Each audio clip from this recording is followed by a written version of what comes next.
I feel blessed, that's evident. I'm the best I've ever been. Okay. So if they ask you how I feel, what's up? I'ma tell you I feel amazing. I feel blessed, that's evident. I'm the best I've ever been. Yeah. So if they ask you how I feel, what's up? I'ma tell you I feel amazing. I feel blessed, that's evident. I'm the best I've ever been.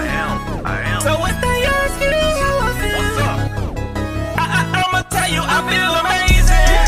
I feel blessed, that's evident. I'm the best I've ever been. Yeah. So if they ask you how I feel, I'ma tell you I feel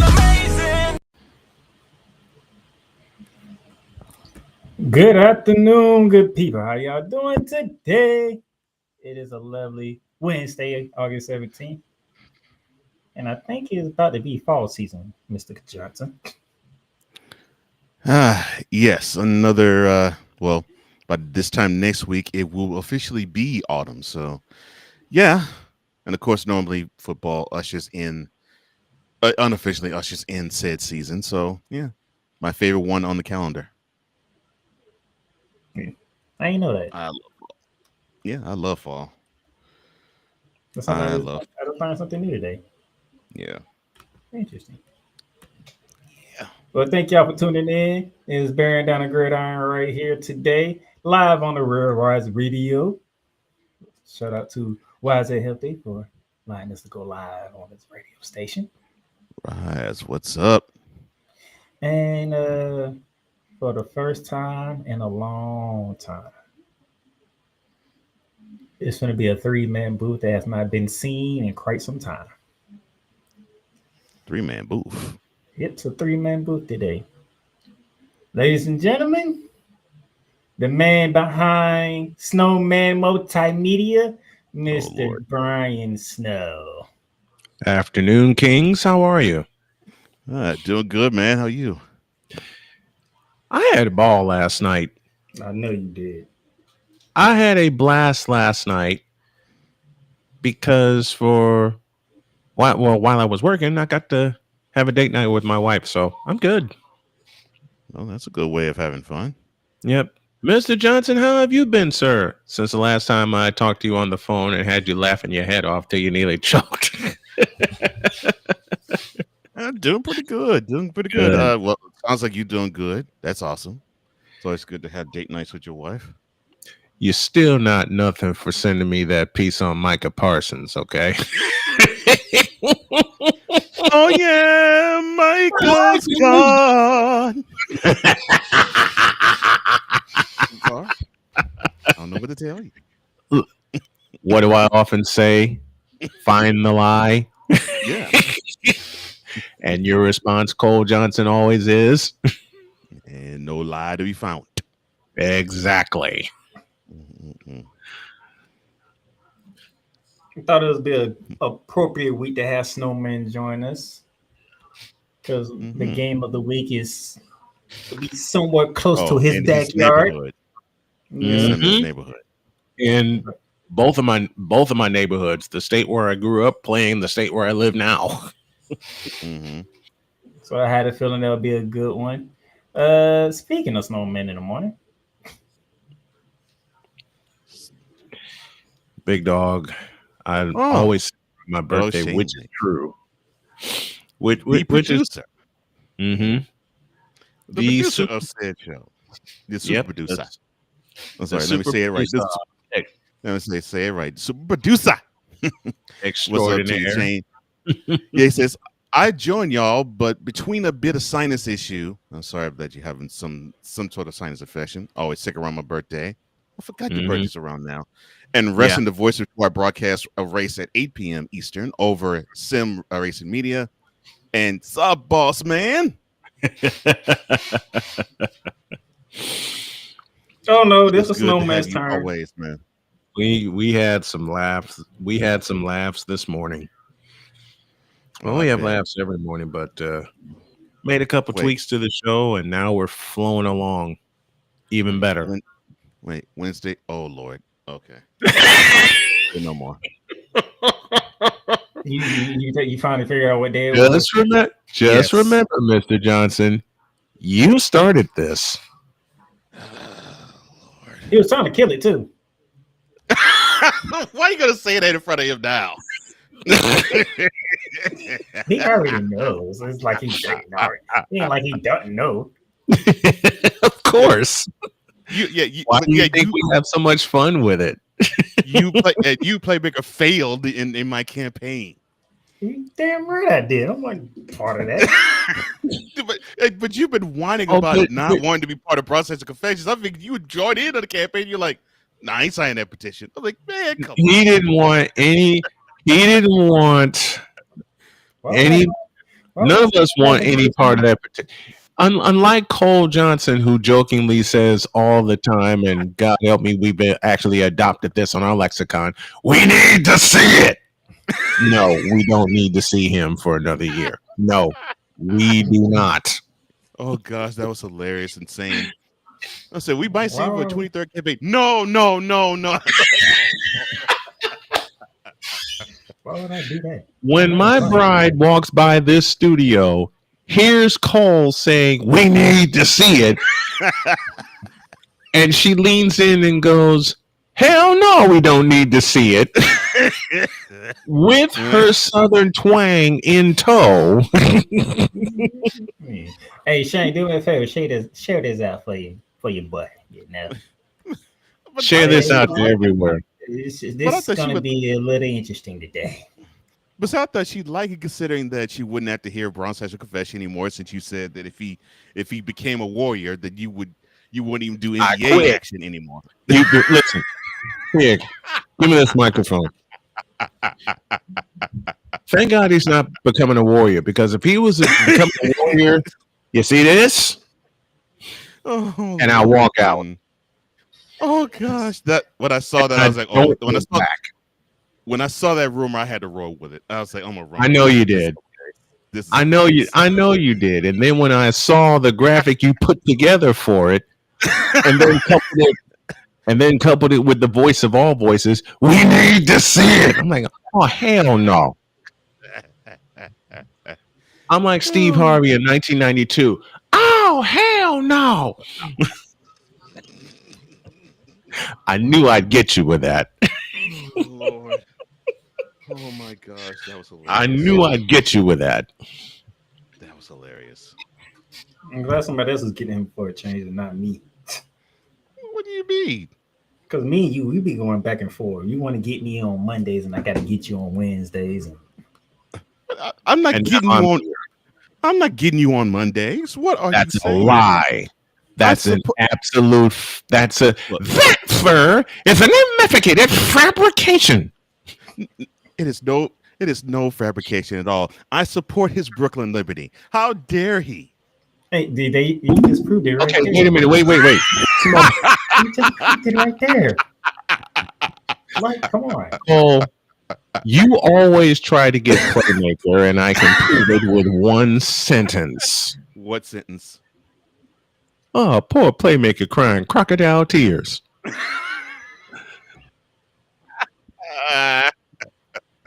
You're an idiot, and I love you for it. Because as soon as I heard you say,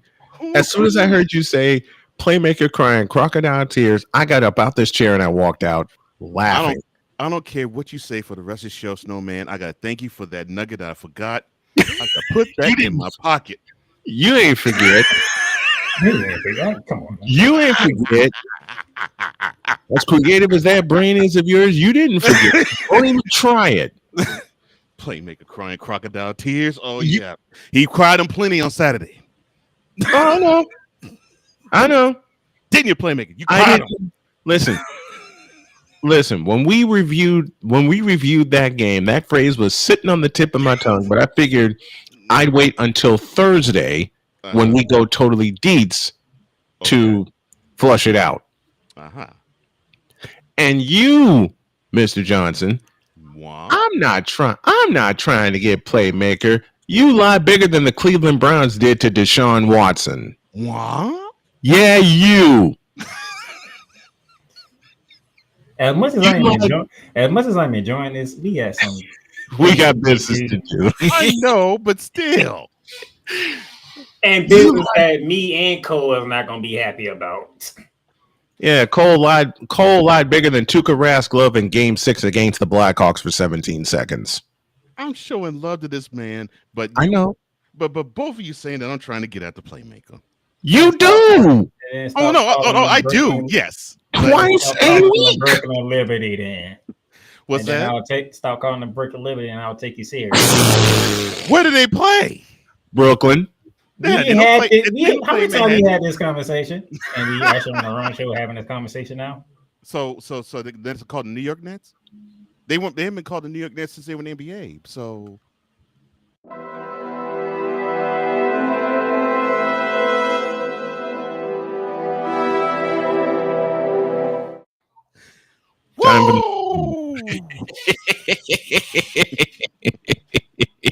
To the know how to Rico, Mr. Johnson.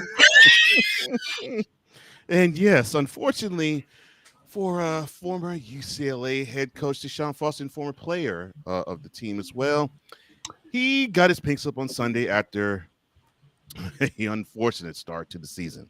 So you telling me that Deshaun Foster was told, "You fired"? Yes, he was. He was in his second season as second year as his. Anymore, he ain't. He went 5-10 during the 2024 season and began this season with a wonderful, rousing 43-10 home loss to Utah, followed by back-to-back losses to Mountain West teams. 43-10. Man, the Utes put it a whooping. 40. Played them. They stomped a mud hole and walked it dry. Yes. UCLA athletic director Martin Drummond had this to say to the reporters. Quote, I regret putting Deshaun in that situation where we were going into the Big Ten, and even though we were supported from a resource perspective, getting a start so late really disadvantaged the beginning to his coaching career here. Close quote. In other words, Mr. Foster, to borrow from Cole's favorite announcer, Mr. Robert Ford. See you later! Mm-hmm. Well, okay, your thoughts, Mr. Snowman, about Deshaun Foster receiving the gate 3 games into his second season as Bruins head coach. Nah. Oh, wow. Nah. Hey. See you later! And stay out. Dang. He was not going to be the man at UCLA. No. Okay. Chip Kelly tore that program. Chip Kelly tore it up and then tore it down after he left. That's a good way of putting it. Chip Kelly built it up with all of experience in the Pac-10, skipped the Pac-12, Pac-10, and then tore it down, leaving a trail on his way out. So anyone that came after him was in trouble. Yeah, and he got a chance to see the rudiments of the Pac-12. Now it's called the Pac-2. Playmaker, your thoughts, sir? The look on his face says it all. No, I'm like this because me and Kobe already had this conversation. I'm gonna sum it up just like this so we can go on to the next one because Cole's gonna agree with me. We sat here and said, I think when we previewing the Big Ten, UCLA don't know what they're doing. They don't. Oh, yeah. I'm sorry. Deshaun, I'm so sorry for what I'm going to say. They didn't know what they were doing when they hired you. and you're not sorry for that. Come on now, we're playing. And you all entered into the wonderful world of the Big 12, Big 10 after coming out the Pac-12, thinking, oh, it's going to be nice and rosy. We get to play Big 10 powers such as Michigan and Ohio State and Penn State. Our profile will raise up higher, and you all had no clue what you were doing before you hired him, and you certainly don't have a clue now since he is gone. Fatality. Yes. Utah said, Finish him. And by Monday, it was fatality. Well, the Bruins have lost 3 commits from the program's 2026 class since UCLA announced Foster's firing, led by 4-star offensive tackle Johnny Jones and even more. Well, from one coach getting the gate to another. We go from the West Snowman, Coast to the you East. might want to be quiet on this one and let Cole have his fun on this one. Then in that case, I'll step away for a few minutes and I'll let Cole have it. Okay. Virginia Tech has fired head coach Brent Pry on Sunday, a day after a 45-26 home to Old Dominion, in which the Hokies were booed loudly while heading to the locker room at halftime. Saturday's loss dropped Virginia Tech to 0-3 for the season and 16-24 through the 4 seasons under Pry. He is said to be owed more than $6 million in his buyout. Pry said in the statement, quote, Blacksburg will always hold a special place in our heart. We leave with wonderful memories and lifelong friendships, and we will forever be cheering for the Hokies. Close quote. No, you ain't. Stop lying. Now, woosah. In a statement, school president Tim Sands said that the change was, quote, necessary, close quote, due to on-field results described as, quote, not acceptable, close quote. Really? Really? You had Vanderbilt. Woosah. Let me try this again. Professional, Cole, professional. The hot seat talk bubbled up around Pry in November of last year, and if the Hokies had lost to Virginia to end the season, a change may have been made then. But Virginia Tech defeated Virginia, and Pry's second consecutive 6-6 regular season was secured, and it landed him in the bowl game. Although the offseason included personnel changes, the talk around Pry's status didn't fade. He entered year 4 with a new defensive coordinator. That'll be Sam Seifkes, a former linebackers coach with the Arizona Cardinals, and a staff that included former longtime Hokies defensive coordinator Bud Foster as an advisor/analyst. That should have been a sign right there, but I digress. It did not work in the early going because the Hokies played hard in a season-opening L to South Carolina. They were pushed around by another SEC team, Vanderbilt, in the home opener. I'll get to that game in a minute. But it was the loss to Old Dominion, because the loss to Vanderbilt proved to be a harbinger of things to come with how can I put this? The dung-dropping performance to Old Dominion. Now, Price said after the loss to the Monarchs, quote, clearly it starts with me. Everybody's accountable here. We've got to get back to the basics and find a way to be closer to the team than we can be. Tiger uppercut, close quote. He said that? Yes, he did. Playmaker, your thoughts on Pride getting the gate at Blacksburg? Thank you for giving me a Cole Johnson rant that is finna go. No, that's your only thoughts you have. That's it. Okay, fine. Snowman, your thoughts, sir. Dear Brent Pry, and Cole, you're gonna laugh your head off at this. Okay. What in the all types of blue hell was that? Oh my, I love that. Shout out to Chris Bass. I love that. Absolutely. Shout out to the legendary Chris Bass. Yes. I'll ask it again. Dear Brent Pry and Virginia Tech, what in the all types of blue hell was that on Saturday against Old Dominion? You realize 2 of the last 3 times Virginia Tech has played Old Dominion, they took a big fat L. Yeah. 2 of the last 3 times. So the school hired Pry in 2021 after 8 seasons as defense coordinator at Penn State. He signed a 6-year, $27.5 million contract at the time of his hiring and was making almost $5 million this season. Perfect timing. Perfect timing. Thank you, sir. That was perfect timing. You are welcome. Virginia Tech went 1-12 in the prior games decided by one possession, while the Hokies hadn't beaten a Power 4 team in a non-conference game in 8 years. I'm sorry. Say that one again. In what? Yes, Virginia Tech, they have gone 1-12 under Pry in games decided by one possession, while the Hokies haven't beaten a Power 4 team. And for those who don't know what that is, a team that plays either in the ACC, SEC, Big 10, or Big 12. Team in a non-conference game since 2017. Are you kidding me? A loss of 15 consecutive games. And Paul Allen, no, I am not.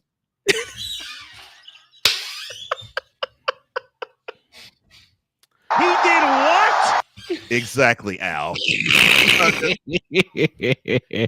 This is what pisses me off. Now I figured that this team had pride. You had the ghost of Frank Beamer. I figured they would lean on that somehow, and they would play with a defensive fervor. I figured they would give some teams, and definitely ACC, a little bit of some pressure. But what? Not the cap.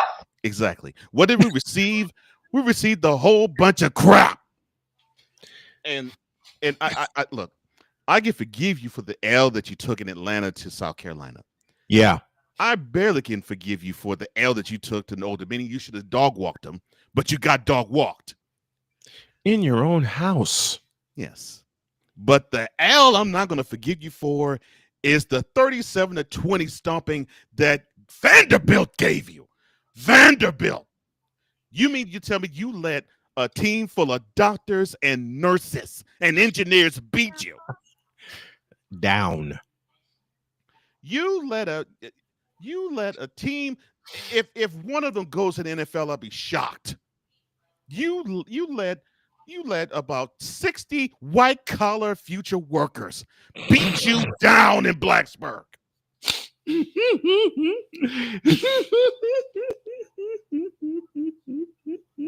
These guys that are on the field for Vanderbilt, you'll be seeing them at your nearest law firm, hospital, and engineering firm in the next 2 to 3 years. Just a moment. Law firm, hospital, paralegal firm, emergency clinic, walk-in clinic, anything of the sort. So that tells me one simple thing. Mr. Pry, you have led Virginia Tech in terms of being beaten by a team in Vanderbilt. Yes, I know. We'll talk about them later. And you let a team in Vanderbilt that's clad with white-collar workers make you all, let me see if I can find the word. It's on the tip of my tongue.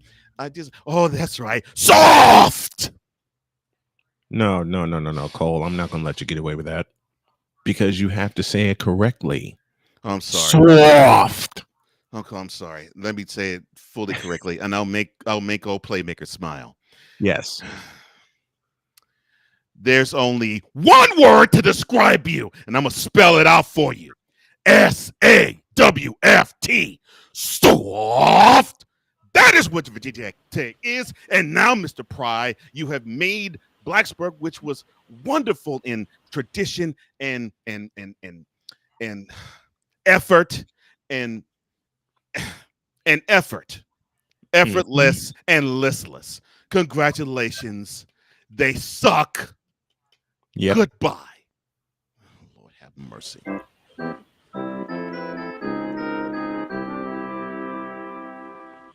Vanderbilt, Playmaker. They let Vanderbilt dog walk. Let me borrow from one of Cole's favorite wrestlers, and I'll edit the line I'm going to use. Because I watched that game in full and laughed my head off the entire afternoon. They let Vanderbilt stomp a mud hole in there and walk it dry. Didn't I not tell y'all a cold rant was coming? They let Vanderbilt. They let a team that barely beat Alabama last year, and to describe it the way Cole describes it, because he lives in the area and I live near the area, a team of doctors, lawyers. Y'all know the rest of the old school joke. I won't use it here. Beat them up and down and sideways. What makes it worse for Cole Johnson, Snowman? What's that? Cole, who picked Vanderbilt to win that game? The man who was crying crocodile tears Saturday. Tiger uppercut, yoga fire. Oh man, he picked Virginia Tech. I was like, nah, I'm gonna go Vanderbilt on this one. Why did you pick Virginia Tech? Because it's Vanderbilt. I'll repeat my question. Why did you pick Vanderbilt? I'll repeat my answer because it's Vanderbilt. Why did you? Oh, I should have said, why did you pick Virginia Tech? I should have repeated my question. Why did you pick Virginia Tech? I messed up on that one. Look, Cole, I'm gonna pick. We picked Vanderbilt on the morning show. He picked Virginia Tech. I mean, the school has one good year every 20. I have lived in this area 15 years. I don't think I've seen one good season out of them. Which means they're not which means they'll never make the Playoffs? Don't talk about playoffs. You kidding me? Playoffs? I mean, we're talking about a team's last good year that I can think of. Would it be when Jay Cutler was the quarterback there? I mean, yeah. Jeez, it's just ridiculous. I mean, Shane's over here lighting the chat. Oh, Shane's lighting the chat up. Shane says, Cole breaking out the Hadouken. I'm sorry, you got the soundbite. Wait a minute. Wait a second. Oh man. You mean to tell? All right. Hold on. Yeah, you get one of those. All right. Okay. Everybody breathe. Now we go from Cole going off to. I might have to give playmakers some room to go off. All right. So from a coach, from two coaches getting fired to one who probably that's on the verge of being fired. Florida head coach Billy Napier said on Monday.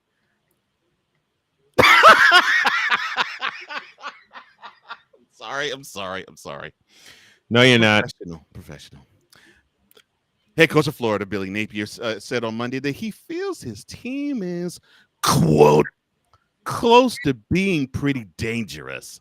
Close quote. Can I ask a question here? Yes, sir. Who told this lie? Well, I see the answer in front of me. Yes. As the Gators headed to another game against another top 5 opponent, this time on Saturday, number 4 ranked the U. That's right. They go to Coral Gables and play Miami this weekend. The Gators took an L to number 3 ranked LSU 20-10 on Saturday, thanks in large part of the inconsistent quarterback play of one DJ Lagway, who threw not one, not two, not 3, not 4, but 5 interceptions in the game. It was a second straight loss because they took an L to South Florida at home, 18-16 on a walk-off. On a walk-off 20-yard field goal the week prior. Florida struggled on offense in that game too, including multiple failed trips inside the red zone that ended up having a big impact on the outcome. But the pressure on Napier is now mounting after those losses. Napier, however, said that he is focused on staying committed to making the necessary adjustments and improvements to get his team playing the way he believes it can play, saying, quote, "Oh no. If I didn't feel good about the intangibles of the team, I think that's probably when I would be worried. But this group turned it around and showed up and competed their tail off Saturday. They're a group that knows that they're close. A lot of our guys are doing a heck of a job. We're close to being pretty dangerous, in my opinion." Close quote. Snowman, your thoughts? They're close to being dangerous. That is what he said, correct? That's exactly what he said, yes. And then you go to Tiger Stadium with everybody and their mama in tow. 100,000 plus in Baton Rouge.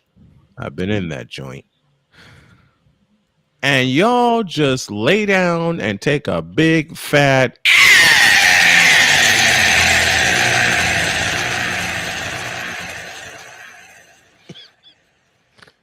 That thing is nasty. For the second straight week, Billy Napier. Hell, let me just be totally honest. You should have been fired after you got a foot put in you after Georgia last year. Wow. So after their big time rivalry in Jacksonville. Wow. So okay. Listen, I will not direct this at Playmaker. I will just say this in general. The crocodile tears are very real right now in Gainesville. Matter of fact, there are so many crocodile tears that can fill up the swamp and drain the SOB again. Thank you, Chris Blair, current voice of LSU. So Florida was talking all that mess. Thank you for that, honey. So Florida was talking all that mess and then went down to, remember, Florida led in that game. Yeah, they did. Twice. But then they walk out with a big fat. Hold up, I didn't dress it up right. They walk out with a big fat spectacular craptacular.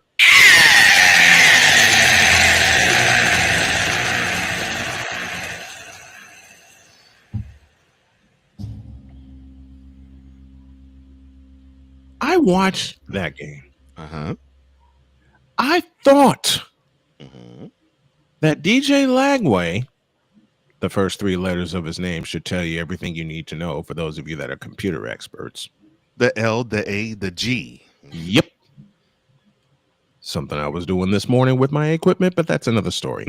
Was going to actually be good because he marched Florida down the field and got them points in enemy territory. But then LSU said, we've had enough, and opened up all kinds of cans of whoopings. Yes. Forced Lagway into 5 interceptions. After LSU tied the game 10-all, Lagway was lagging. I agree. He was lagging more than the old Sperry computers I used to mess with back in the 80s in high school. Wow, and them jokers were those schools computers were lagging. Green screen Sperry's, folks. Yes, I'm old and I'm old school, and I'm equating it to what happened in Baton Rouge on Saturday. Oh my! Let me do this correctly. And now, ladies and gentlemen, pouring the crocodile tears and burning the swamp down, we will see the floor. Yes, sir. I have something better. Well, before you do that, Okay. Go ahead. crying crocodile tears and about to spew all the fire possible that's going to come out of his mouth. Ladies and gentlemen, I give to you the Playmaker. Go ahead, sir.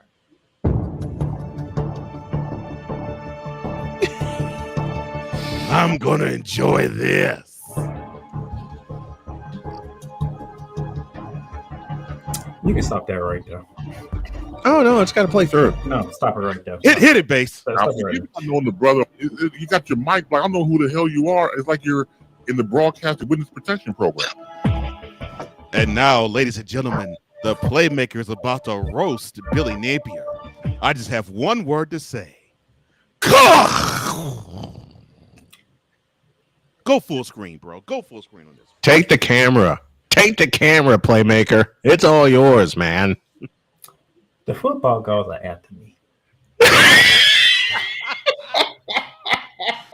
He says you got to understand the context, though, man. He says this because before we started talking shooting lights out, he says, "I'm not going to be talking about Florida." But I said, "Yes, you are." And then this gift of Billy Napier talking out the side of his mouth and neck. This, I love it. Billy, thank you, because the rant that I'm about to hear is going to give me such going to be epic, extreme joy. I'm sorry, Playmaker, continue. The football gods are after me. Playmaker, take the camera while you're at it, man. Take the camera. I'm gonna go ahead and disclose this because me and Coach Johnson, we do talk during the weekend as we prepare for the next show. Coach Johnson, what game did not make the slate this week? The game which did not make the slate this week was the competition between University of Florida and Miami. And it was a purpose not making the slate. No. We ain't gonna do it. We ain't gonna do it. Say no. They don't deserve it. And I know those of you out there, but you're a Gator fan. Yeah, but guess what? I am talking all the college, but I just don't talk Gators. So if I feel like they don't deserve to be talked about, guess what's gonna happen? They're not gonna get talked about. So I told Coach Johnson this. Coach Johnson was like, "What about the Gridiron Roundup?" No. Yeah, You ain't gonna got a game? No. because we gotta talk about Lagway throwing 5 picks. No. Not gonna do it. And he was like, okay. And then when I go through and get all my news and notes from ESPN, guess what popped up? That. His head coach saying they are close to being pretty dangerous.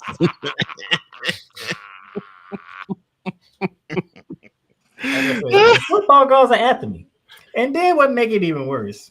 Even though we ain't talking about the game, Coach Johnson, what time is that game Saturday? The game on Saturday kickoff will be at 7:30 p.m. Eastern. What station? What station would that be on? It would be on your ABC stations. So they said, well, guess what? We're gonna put Florida right back in the same spot we did the previous week. Yes. The Death Valley game between Florida and LSU the kickoff was at 7:30 p.m. Eastern. Yes. So y'all gonna put us right back on prime time? They love the same damn channel. They love the Gators. And then football now said, no, we got one more surprise for you, playmaker. One more. Oh, they got another surprise. Where's game day gonna be at Saturday? Oh, that's right. Game day is gonna be on the wonderful shores of South Beach. They're in Miami. Yes.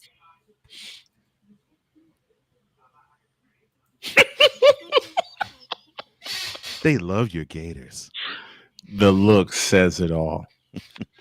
They're really praising your Gators, playmaker. Reese Davis, Kirk Herbstreit. Yep. Did y'all not watch Florida get beat by LSU? Pat McAfee. Pat McAfee. And Pat McAfee don't make decisions. Who's now doing the picks in place of Lee Courts? Pat McAfee don't make decisions. He just show up and be entertaining. That's what he does. Pat McAfee's like, I don't need to make the decisions. Y'all just know where I'm going, and then we'll go from there. That's Pat McAfee. Did y'all not see DJ Larry throw 5 picks? And every pick was stupider than the previous one. Not stupider than the previous one. It's stupider than the previous one.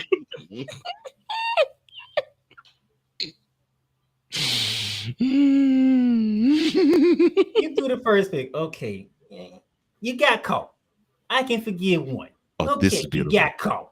Now I heard this part. I've heard this part of the rain already, but go ahead. Did you not? You ain't trying nothing new, so you didn't learn from the first mistake. You didn't learn from the first mistake. He did not. No, sir. Nope. Pick 3. Pick 3. Let's go ahead and give him 7 points, right? Let's go ahead and give him 7 points. Oh, Good job. Good job, DJ. Good job. Just gave him 7 points. Which basically was ball game. Just gave him 7 points. Good job. Oh, number 4. I'm tired of throwing a double coverage. Let me throw it in triple coverage. Well, he needed to make a play. He had to force the action. It was 3 white jersey that had a gator in a triangle. Well, he thought he. Well, the thing was, like we thought he was a gator. Come on, ride the train and ride it. Come on, ride the train and ride it. You can literally make a triangle where the 3 defender were at, and the gate is right in the middle. Don't need Bermuda for that triangle. And the bad part about it is, I sat here and the Philip bit of Navy on the post saying that play call don't make you throw 4 picks, but And then DJ decided, you know what? I'm about to get hit, so I'm just gonna throw it to the sideline. Oh, there's nothing over there but a right jersey. So it made me think that Lagway thought he actually was a member of LSU instead of Florida.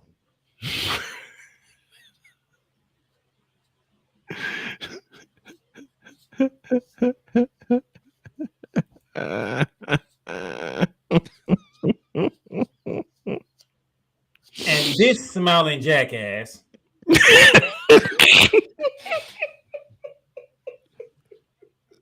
Who is you referring to?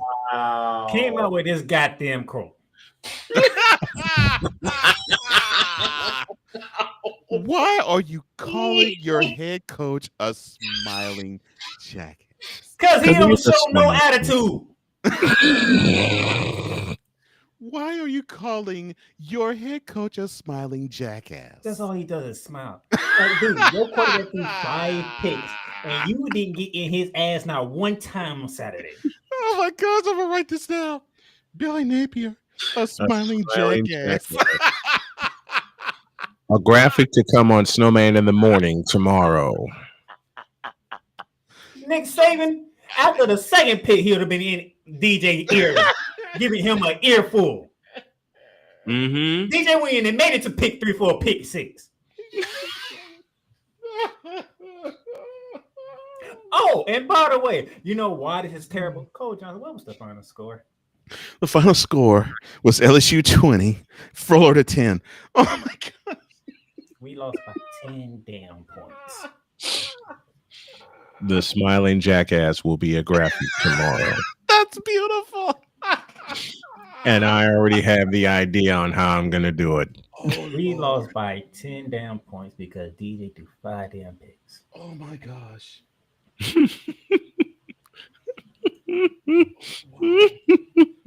Wow. And you have the nerve to come on here on a Monday. Wow. The Gators are close to being pretty dangerous. He stretched Pretty out. dangerous. He stretched. Pretty dangerous. No. He didn't say dangerous. He said pretty dangerous.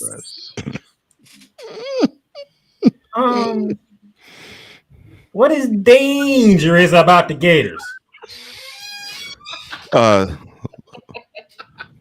Can I answer that, please? No, neither one of y'all. I wasn't going to answer anything. If my memory serves me correctly, Florida's going down to Miami, correct? Yes, they are. Miami's ranked in the top 5, correct? They Yes, are. They're they ranked number 4. They're number And they 4. do have a quarterback who is familiar with the Florida Gators. That would be Carson Name is Beck. Carson Yes. Beck. By the way, the only reason why your ass is still alive right now is because DJ Latway got injured in the second quarter. And this is why he wants Mr. Lagway to be wrapped in bubble wrap. Otherwise, Georgia would have lost sometime last year before the playoffs. Yep. Mm-hmm. Yep. Because Carson Beck, you threw 3 picks. Don't think I forgot. You threw 3 picks. He did. And Georgia fans was very happy to get out of Jacksonville with a dub because they was ready to cook your head. Chop, shake, bake, whip, dip, chip, chop, cook, and fricassee. You want to know the real reason why he left Georgia? Oh, because Georgia was about to headhunt him if they would have lost this game to Florida last year, which they should have. Uh-huh. But when you have a third string quarterback in, that's why I didn't complain as much. You had a third string quarterback in who didn't expect to play whatsoever. Now we go to Miami. Mr. Johnson, after Miami, Gators come home and play who?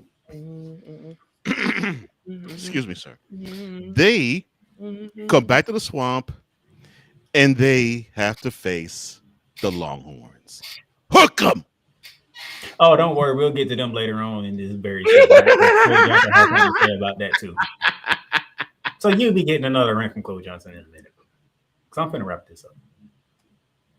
No, take as long as you need. Because No, this is exactly what I wanted. we are already 45 minutes in.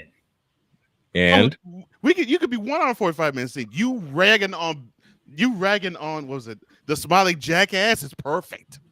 So Billy Napier. Billy. No. What did I use? Billy Bob. Oh, smiling jackass is better. Smiling jackass. That's only when I'm pissed off. Well, you're pretty pissed off right now. I'm having fun here. Billy Bob.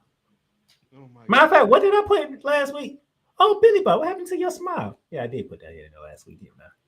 Mhm. Well, you saw a smile return with this statement. Look here. Miami, Texas. Texas A&M. Mm-hmm. That's the next 3 games. And then, and by the way, Coach Johnson, there's another team on the schedule that all of a sudden doesn't look a certain winnable game because they decided to beat Arizona State all of a sudden. Yes, they will be hosting Mississippi State, if I'm not mistaken, before their annual tussle with Georgia. mm-hmm. And all three. Your 3 easy wins. Well, you took one. You lost the other one, and all of a sudden that third one is like it's not going to be such an easy win. Yeah. In fact, it's going to wind up being another craptacular.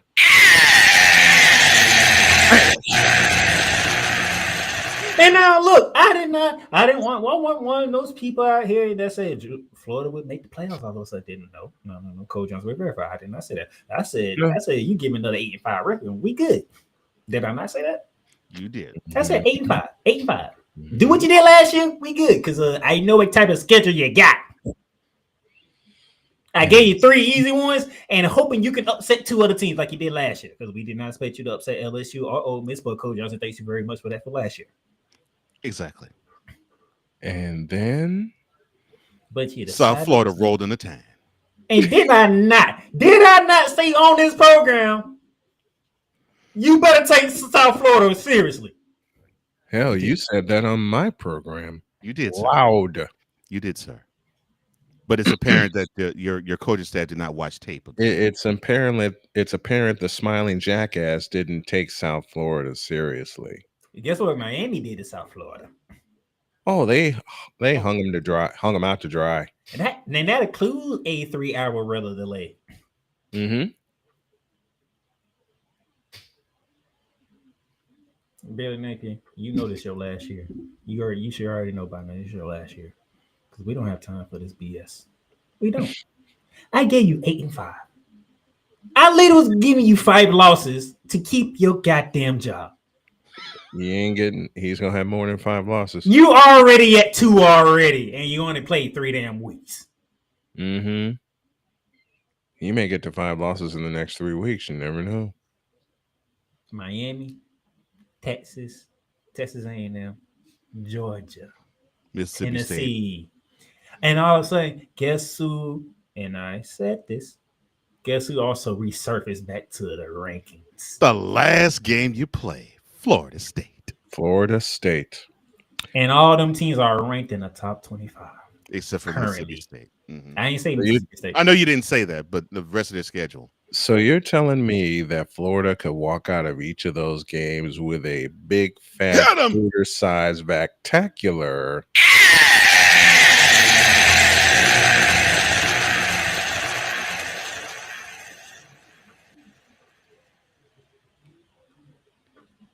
I told you going into the season. Did I not say Coach Johnson going into the season like Bill Navy, you better be on your game because all of a sudden there's hype around Gainesville all of a sudden? Yeah, I heard you say that. I tuned into that episode. Mm-hmm. You did. Guess what the hype is at now? Miami. And everywhere but Miami, Florida State, everywhere but Gainesville. Cope with hope. So now that you said this bull crap, and also Mr. AD himself, Scott Strickland. Yes. Wanted to come out and say that I am backing Billy Napier like he did last year, and he worked his road. Hopefully Scott Strickland, but that new 3-year deal that you got, I hope it works again. Because if it don't, you better hope Todd Golden built another great team for basketball season. This is gorgeous. This is gold. Yes. ABC, I am so disappointed that y'all picked this game. It should be in Bloomington, Indiana, but that's just me. I said ABC, and I ain't say College Game Day. No. I said ABC. This is beautiful. I'm sorry. I don't have to do the rest of the show. I got what I needed. I'm This good. is beautiful. I'm This good. Is beautiful. This is beautiful. Now I'm done. All right. So, Mm-hmm.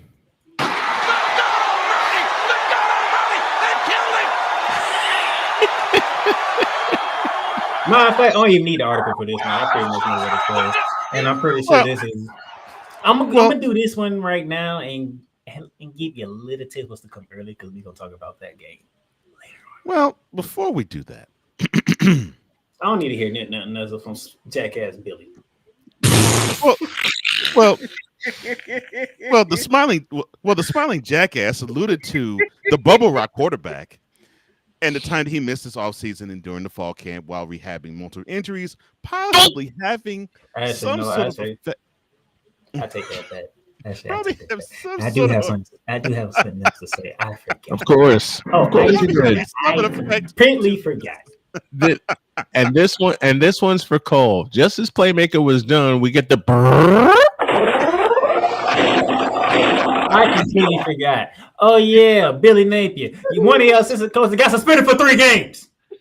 Oops. Because he was part of the goddamn scum pre-game with LSU, like a dummy. Once again, so what's Billy Napier doing? He's doing the with his lineup. Well, actually, let me change what I was going to say. The smiling jackass actually said he's surprised that the season has gone the way it has. No, no. Quote, nothing surprises me anymore. We could easily be 3-0 right now. Probably a dozen plays away from 3-0. You can look at it that way. Or you can walk around here with your head hanging down, and that's certainly not what we're going to do because we've got a football game Saturday night that's going to be an incredible opportunity.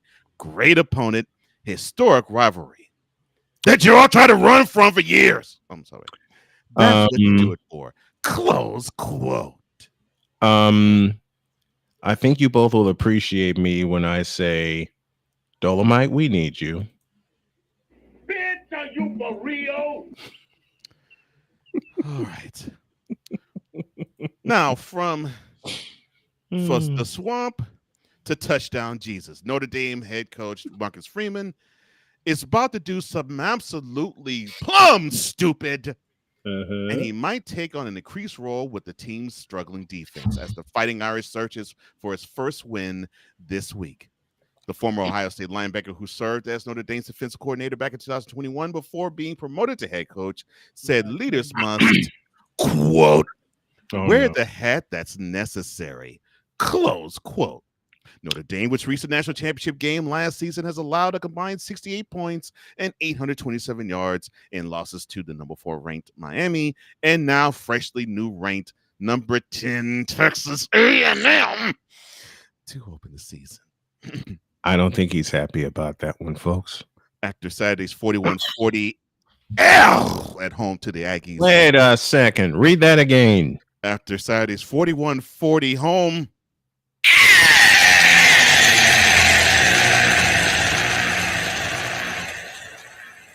to the Aggies, Freeman said he was not considering a play caller switch as first-year coordinator Chris Ash will continue, but Freeman served as Cincinnati's defense coordinator before coming to Notre Dame.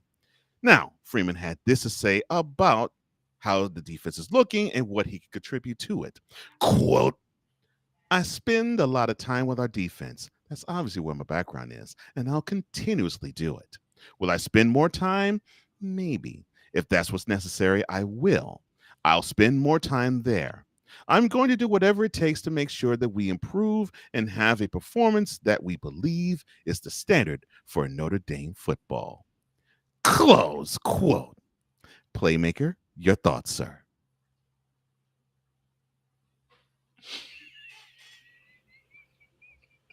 Or do you need to cool down off of your smiling jackass rant?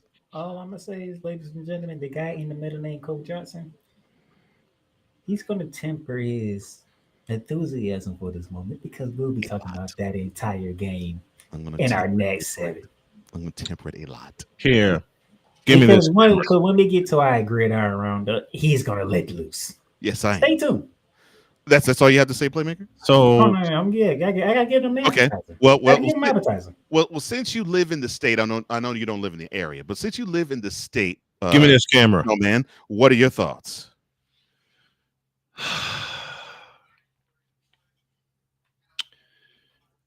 Marcus Freeman, you're trying to take a stroll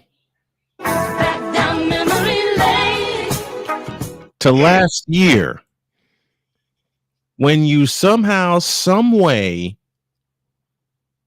just a moment, honey, fire up the tank.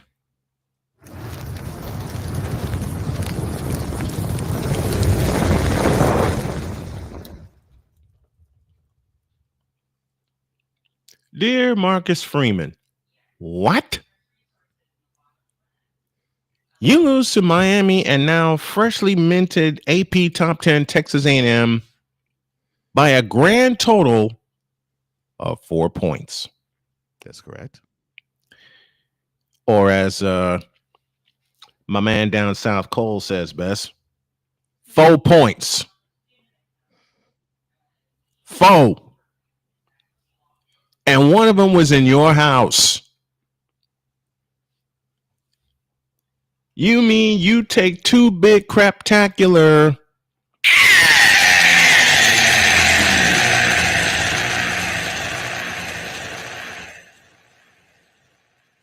on games that you, Marcus Freeman, let get away. So both of these losses are at your feet.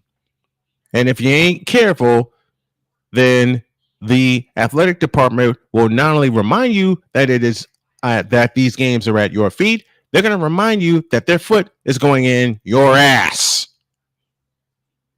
Which basically means within a year's time, if you don't bounce back from this, you're not patrolling the Notre Dame sideline anymore. Period. You know you messed up, right? You know you messed up, right? You know you messed up, right? And all these Notre Dame fans, of which I know plenty. I know you know plenty. We're talking about this will be a championship year. Let me give you this. This has been yet another beating a dead horse presentation. Another championship year? I think not. So we went from talking about one smiling jackass to another tight-lipped jackass. Because Marcus Freeman, you are definitely acting like a jackass after you got socked in the mouth in 15 minutes. The final 15 minutes. What do I often call that? The money period. You got whacked upside the head, socked in the mouth, and kicked in the ass.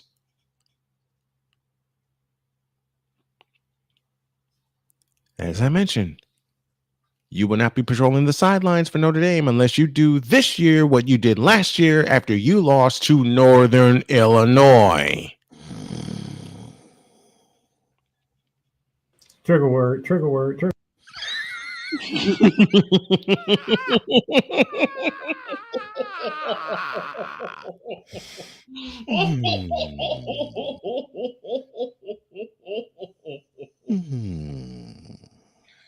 Matter of fact,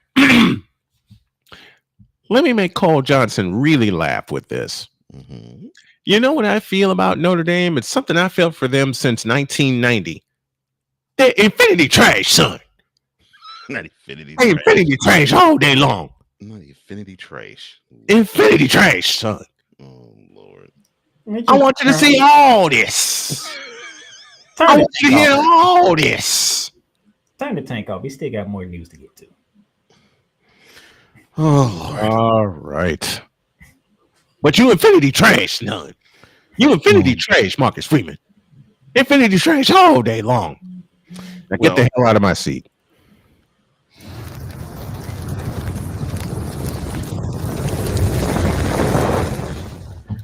Freeman emphasized reducing explosive plays on defense and eliminating the habits that might be leading to them. Texas A&M averaged 21.2 yards per completion in their win. Now, Freeman had this to say about that. Quote, Oh, no. "We've had to figure out why those explosive plays occurred. I could get up here and say it's execution, and it is. But what does a lack of execution come down to? It falls on us as coaches to make sure our guys can execute." Close quote. The Irish that dropped all the way from 8th, or let me put it this way. The Irish that dropped faster than a pair of 70-year-old woman's breasts from 8 to 24, they host Purdue this Saturday. I would blow the Purdue horn, but my wife doesn't like Purdue, so I will refrain. I had a feeling. Playmaker, the floor is yours. Like I said, Coach Jones gonna have fun with this in the next segment, so we're gonna go to the next one. Oops. LSU quarterback Greg Nussmeier dealing with torso injury. LSU Brian Kelly said quarterback Garrett Nussmeier is dealing with a torso injury and probably won't be fully recovered until he can rest during the Tigers bye week later this month. Kelly, oops and oops. Kelly said Nussmeier developed the injury from throwing so much in preseason camp, and the LSU's trainers are limiting his work in practice as he recovers. Brian Kelly said, quote, "He's been slow a bit with a torso injury, and he's been fighting through it, and he's getting better. He's not going to be able to shut it down until the bye week." The third-ranked Tigers, also I said close quote, the third-ranked Tigers host FCS program Southeast Louisiana. I don't think you need him for that game. And then they will play 13th-ranked Ole Miss on the 27th before their first open day of the season. They may not need him for that game. Oh, I'm sorry. I didn't mean to say that out loud. I'll say it. They won't need him for that. I'll say it. If it comes back to bite me, it comes back to bite me. I don't care. They won't need him for that game. We lost to a quarterback who has an injured torso because my quarterback threw 5 damn picks. He thought he was a road to LSU playmaker. He wanted to show that he could do a better job than Nussmeier quarterback. LSU. Brian Kelly apologized to reporter after Tyree after win. LSU coach Brian Kelly apologized for snapping at a reporter following Saturday's 20-10 win over Florida. Brian Kelly said, quote, "I texted with the reporter and offered my apology for the way I handled the questioning. I think it's important to understand that, my standards relative to how we work with the media on a day-to-day basis need to be higher. I take responsibility for that, and I'll be better in the future." Close quote. No, you won't. No, you won't. To be honest, actually, I don't even know why he apologized. I had no problem with what he did. No, he did the same thing at Notre Dame, for God's sakes. No, the reason why he apologized is he didn't do the tirade in his fake Southern Baptist preacher accent. I don't know how you feel, Cole, but I ain't felt no type of way about what he did. No, what he said I had no issue with. I'm just saying he probably apologized that he didn't do it like he didn't do it like a Louisianian would. And you know about that particular accent, considering that's your home state. I know all about Jay. Yes. I mean, the man won a rivalry game inside the SEC, which is hard enough as it is. And against one of his biggest rivals too. Yeah. The man ain't trying to hear about what's going on with third down in the office. We just won. He ain't trying to hear that. We just beat Florida in our house. Like, can you ask me something else first? Like, how did you pull it off, or what was the changes you made to win? No, I'm just gonna go straight to it. What's going on with the offense, Mr. Kelly? Really? Or what was the second half adjustment you made? Hey, well, no, ask me another question. Well, what's going on with third downs? Bro, are you not getting the hint here? I don't want to talk negative right now. I'm coming off a win. A hard fought win at that. Because the damn Gators defense damn near killed my quarterback. So no, of course I had no problem with what Kelly had to say. No, because he's correct. Like we are in the winning team's locker room, correct? Yeah. Why do you want me to all of a sudden go criticizing mode? Of course I'm going to say that because that's what I'm thinking, but geez, we're just minutes removed from a big time W against one of our biggest rivals of the year. And it was a conference game to help us get to where we want to go in January. Yeah. So no, I have no issue with what he had to say. I don't think he had to apologize for it. Nope, he didn't. And now, Go to the next. Go to the next. Go to the next one. Go to the next one. Cole, boy. we need to give Cole the camera and let him go off. Go to the next story. I'm just gonna sit back and enjoy Cole going completely. Well, Cole knows the phrase I want to use, but I am keeping myself from using. It starts with an A and ends in a T, and there's 5 letters in between there.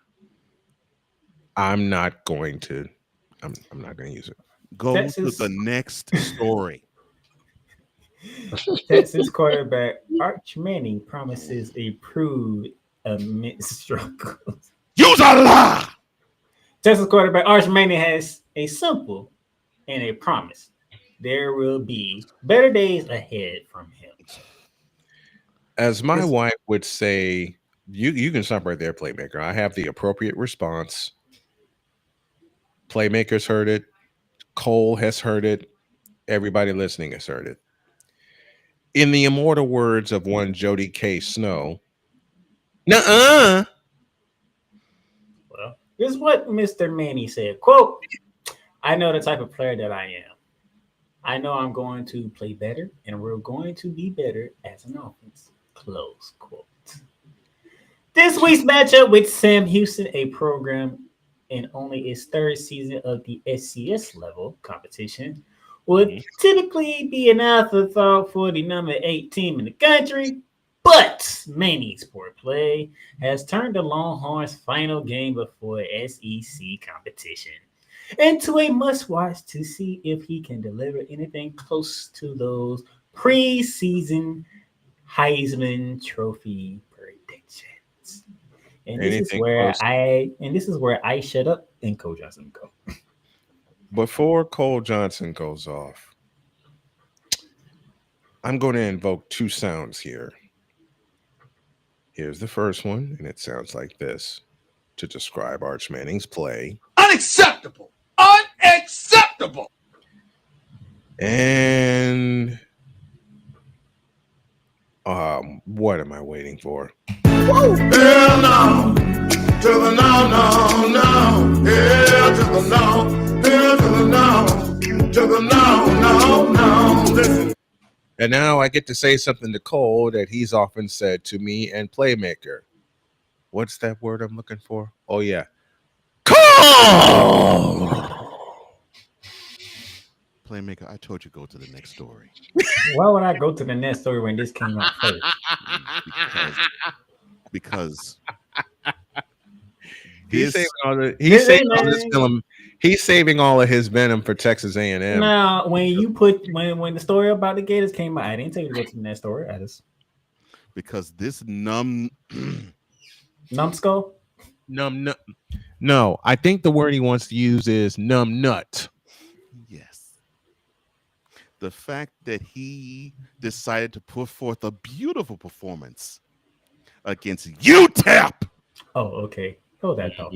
His day against Utah was downright rough. Manning was 11 of 25 passing for 114 yards with 1 touchdown and an interception. He had a streak of 10 consecutive incompletion. He sidearmed some throws, missed open receivers. There were boos late in the first half. Some throws he went sidearm. Hey, this is what the article has, okay? He threw more sidearm passes than Dan Quisenberry threw fastballs. That's for you, Cole. He threw more sidearm passes than Anthony Richardson did in his career. Through 3 games, Manny is completing just 55% of his passes.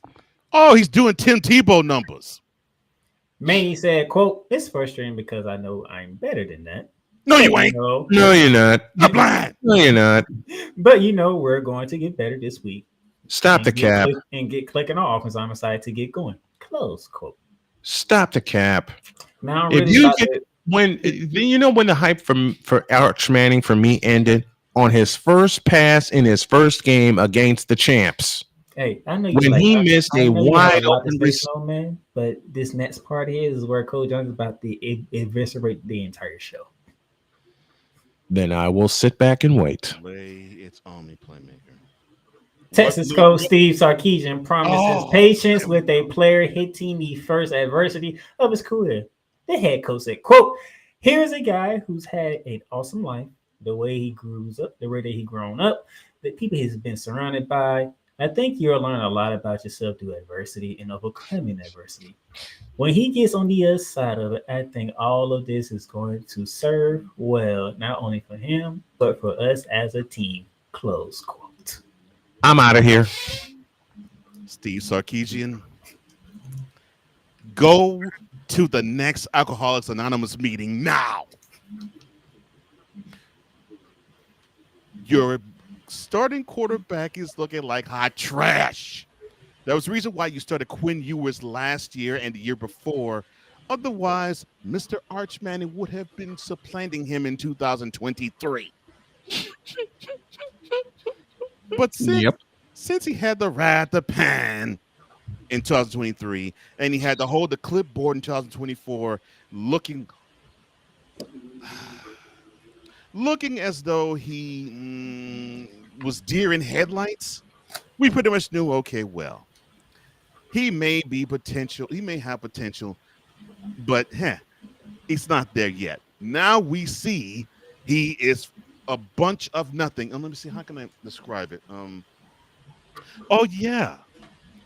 It's actually Arch. It's like in the Bible where it says you are having a whole lot of noise that it's like a clanging cymbal that you signify sound and fury, but you represent nothing. 10 incompletions in a row against UTEP. Of all teams. 10 incompletions in a row against the University of Texas at El Paso. And this wasn't in El Paso. This actually was in Austin.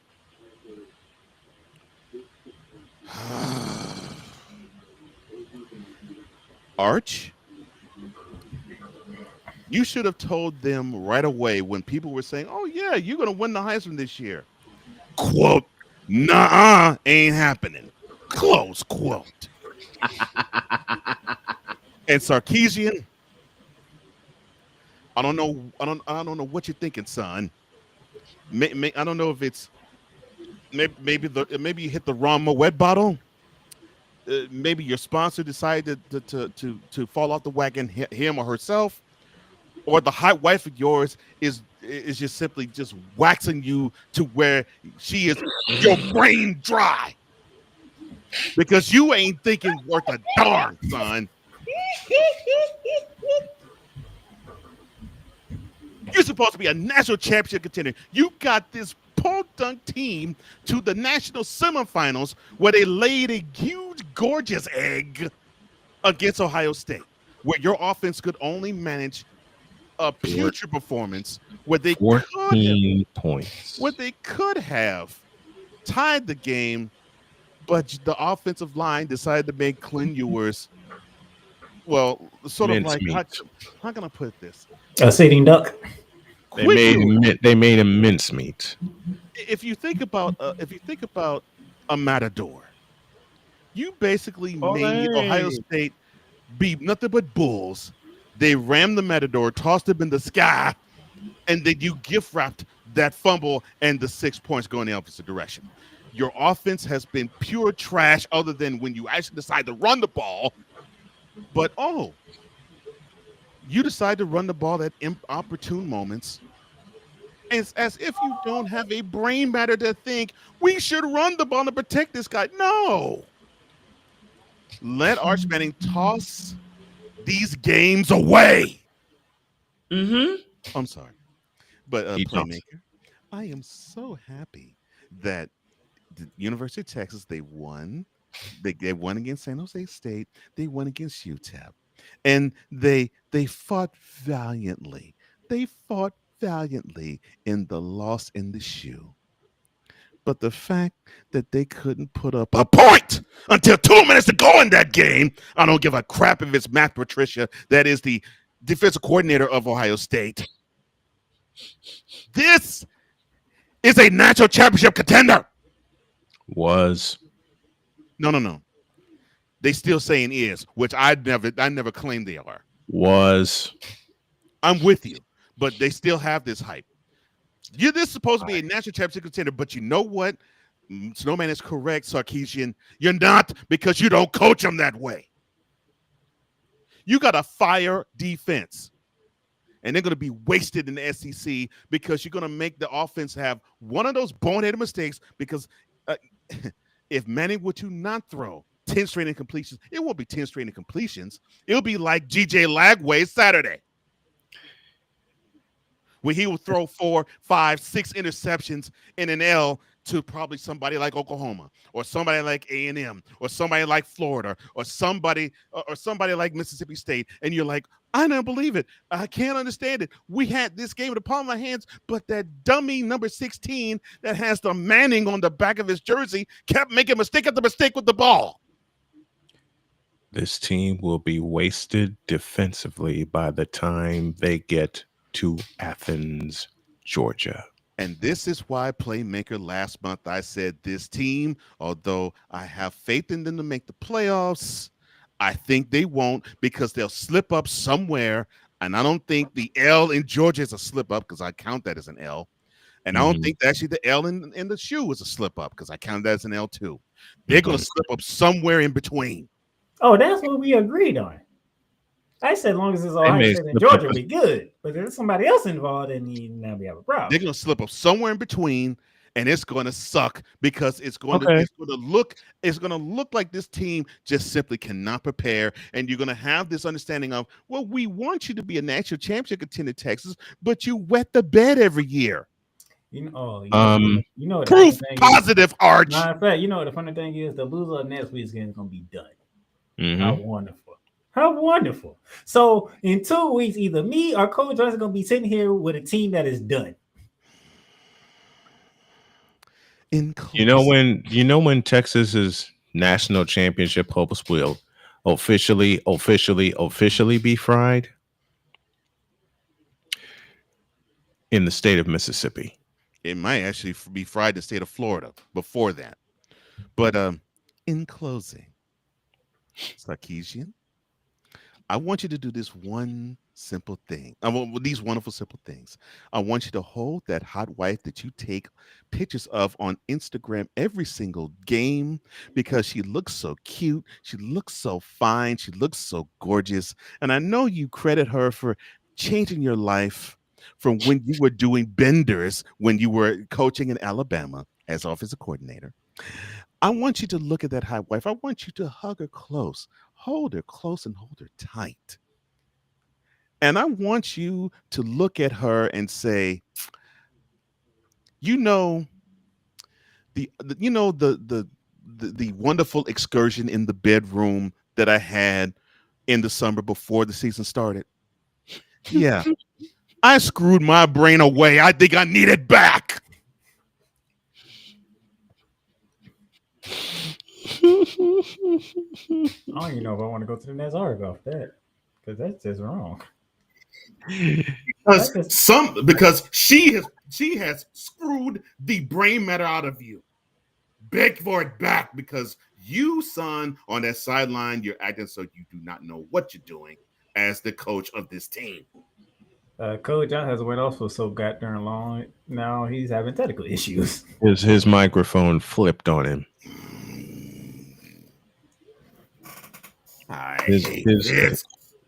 His microphone flipped on him.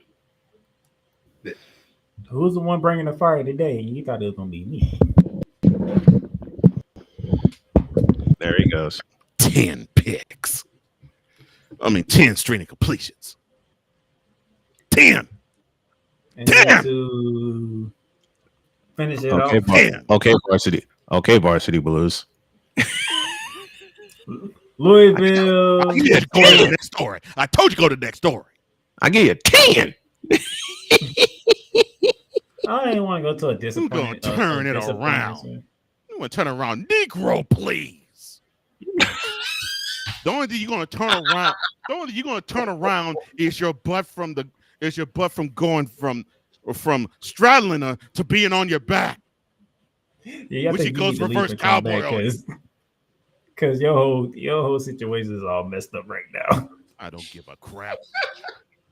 So I think you need to leave and come back. That man pissed me off. I know he did. I told you go to the next story. Louisville Saquon Clark Hey, Preacher surgery may miss the rest of the season. Next. Louisville linebacker Saquon Clark has surgery on his lower leg and might miss the rest of the season, as reported on Monday. Oops.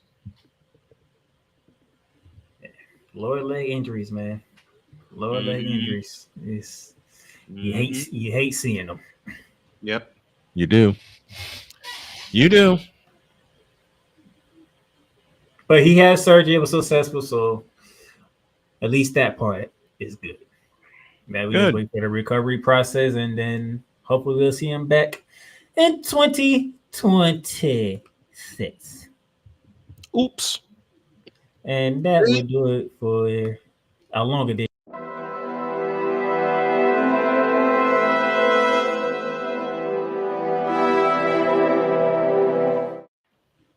That's a long edition of the No Huddle. That was a very long edition. Because there were rants mixed in. I told you the football god was after me, man. Each one of us had a rant mixed into that No Huddle. just oh my gosh. All right, quick break. When we come back, there will be more rants. Yeah, because Cole has to go off on, of all teams, Texas A&M. Everything Boston. I love you morons. New Kids on the Block, New Edition. Dear whatever the law firm is. Sincerely, the U.S. Supreme Court. Ben Affleck, Matt Damon. Go yourself again, Jason Whitlock.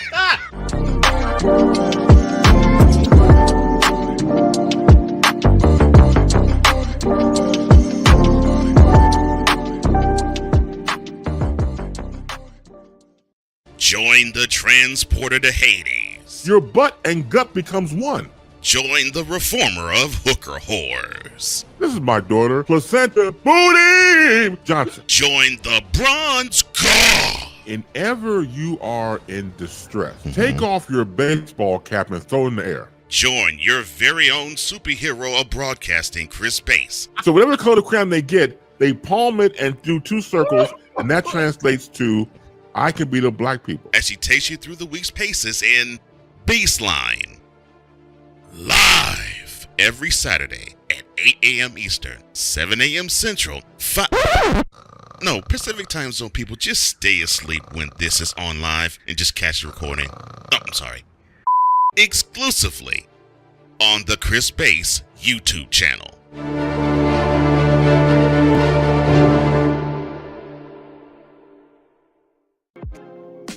Get mounts of entertainment with Paramount Plus. Stream new movies such as Mean Girls, Transformers: Rise of the Beast, and Good Burger 2 with Paramount Plus. Stream live sports such as the UEFA Champions League, the NFL on CBS, the PGA Tour, and March Madness. Catch hit CBS shows such as Fire Country, Ghost, NCIS, and more but also catch exclusive originals for Paramount Plus, such as Special Arts Lioness, The Famous Stallones, the new streaming home of Showtime. Watch Showtime original series and movies when you sign up with Paramount Plus with Showtime. Make it a fun, action-packed adventure for the whole family and create kid-friendly profiles for the little ones. So much to stream with Paramount Plus, with over 45,000 full episodes from BET, CBS, Comedy Central, MTV, Nickelodeon, and more. Paramount Plus, mountains of entertainment. This is a BS3 Network presentation.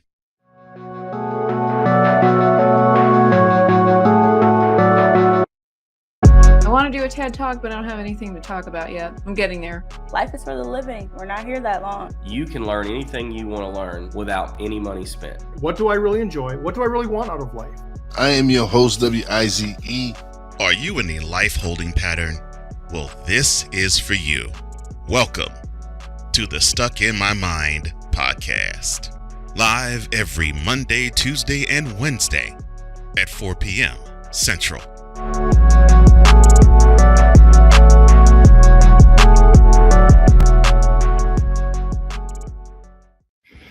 That's what the Longhorns bring me. Stuck in my mind. And welcome back to Gridiron. As Coach Johnson still hasn't finished ranting yet. Even though he needs some more ranting going on. I'm going to attempt to make him laugh by saying the Longhorns played like booty. Ain't that the truth? Not I true. always wanted to ask, why did he choose your last name to go with that? Say again.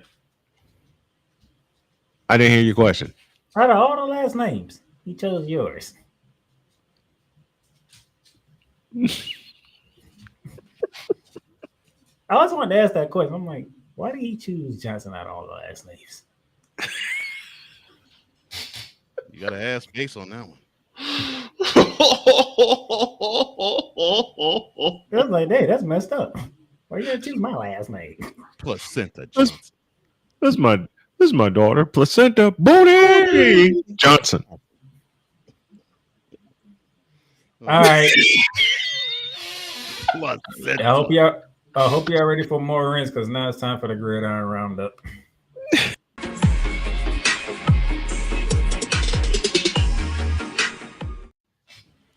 Yeah, and we'll be seeing Sarkeesian for the next 2 weeks, trying to find his brain in his wife's juice box. This is my daughter, This Johnson. Now, this is the first time Snowman has been involved in the new look Gridiron Roundup. Mm-hmm. This could be a rant, but it also could be a funny, depending on which way Coach Johnson want to go with it. But first off, you pissed me off having you talking about Arch Manning. Well, you can read that. I'm sorry. Dirty. Can I take this one, please? Okay, fine. Go ahead, sir. Dirty Atlanta sting for Dabo. Yellow Jackets upset number 12 Clemson, which ain't really an upset for me. Because Dabo Swinney, for the last 3 years, when it's come to Georgia Tech, has flirted with fire. And this time he got his ass roasted in Atlanta. And I couldn't be happier. Well, his butt got roasted 2 weeks before at his home stadium against LSU. When his team decided, oh, we won this game after halftime. Oh, I'm sorry, Playmaker. Sorry, Playmaker. Please tee it up. Please break it down. 24 Jackets, 21 Tigers down in the ATL. As Coach Johnson successfully depicted the Georgia Tech Yellow Jackets to win this game. And that guy, Haynes King, is just different. Yep. It's a linebacker to quarterback's body. Haynes for Heisman.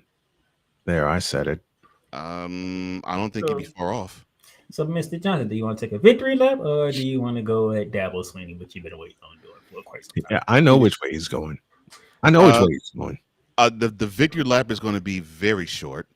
Mm-hmm. Georgia Tech, congratulations, you're 3-0. Now you have a target on your back, and the teams in the ACC, they're gonna gun for you. But congrats, because you got what it takes in terms of being physical on offense. Keep that up. Can I set something up for you, Cole? Now, I was going to say now, don't run King too much because that guy is in the caller. Go ahead, sir. I believe this applies.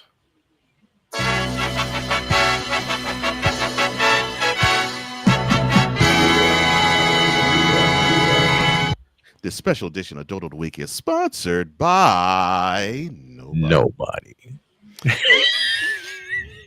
And I hit the wrong button at that, but go. The winner of this special edition bearing down the gridiron's Dodo of the Week is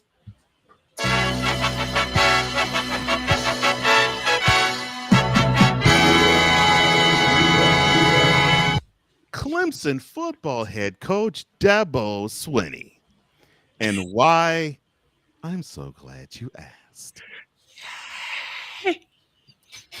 After going into the locker room with a 10-3 lead against LSU in your Death Valley, it turns out, Mr. Swinney, your team decided to say, yes, our stadium should be called Death Valley because it's killing our team.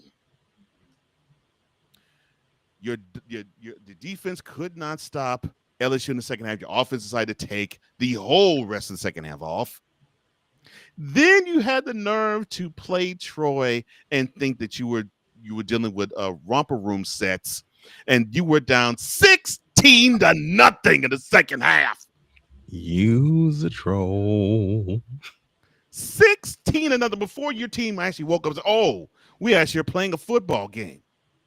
Congrats that you woke up in time. Otherwise, this would have been an upset in the making. But I agree with old Snowman. In the game in Atlanta this past Saturday, it's only an upset because you were ranked and Georgia Tech was not. I actually said, I don't see it. Georgia Tech is just too much man for Clemson.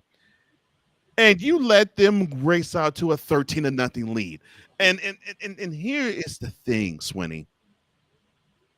You want to claim that your team gets disrespected, that the conference they represent, people want to take craps on it and set a laud on it because you're saddened that the ACC is not considered as high of a brand as the Big Ten and the SEC. Well, I wonder reasons and rationales why. Jay Spivey, where are you when we need you? You don't have your team prepared, and now you are 1 up and 2 down, and you should be 0-3 because it took a beautiful performance in the third and partially the fourth quarter in the Troy game. Otherwise, you'd be winless. But your whole team reflects you, Swinney. We all know. We all do know that even though you were considered one of the most prestigious coaches in college football, because you are a power broker. Clemson decided to break you off bread, and you earn close to $10 million, if not $10 million, every year. Congrats on getting the bag. I hope you enjoy it and spend as much as you can, you and the wife and the family. But we're discovering, sir, that you don't possess something that a team that with a college football head coach of a strong national program should have. Let me see. I'm trying to think of. Oh, that's right. Balls. You like them. You like them and the joystick that emanates from those balls.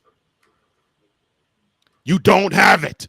And you're proving it by the way you are having this key team go and tank. They're horrible, son. They're horrible. And please miss me with the ACC is getting disrespected. We get disrespected. No, you're disrespecting yourself. And you're supposed to be the kings of the ACC. You ain't. Not in. Yeah, making both of us look stupid. Yeah, you ain't. Yeah. I picked Georgia Tech to win this game. I did too. Making both of us look stupid. Me and him played Clemson to win the conference. Yeah, and the only reason why I picked Clemson to win the conference, this is the reason why I actually thought you'd win the conference. I actually did think that the only competition you really had was Miami. I really thought you, but I figured you would trip up and do some BS like lose to Georgia Tech like you did, because I thought, okay, well, they'll find a way to lose this game, and you found a way to lose it because you decided not to show up for a quarter and a half. And then we have a friend by the name of Ku McCain, and he don't trust Miami fully. No, but he's going to trust Miami even more now because Clemson's hot garbage. You're hot garbage. And I picked Georgia Tech to win the ACC because of Haynes King. It looks like serious biz. It looks like nobody has in the ACC for sure. Doesn't have an answer for him. Not Miami. Obviously not Clemson. Not Louisville. Not Florida State. It seems like nobody has an answer for this guy.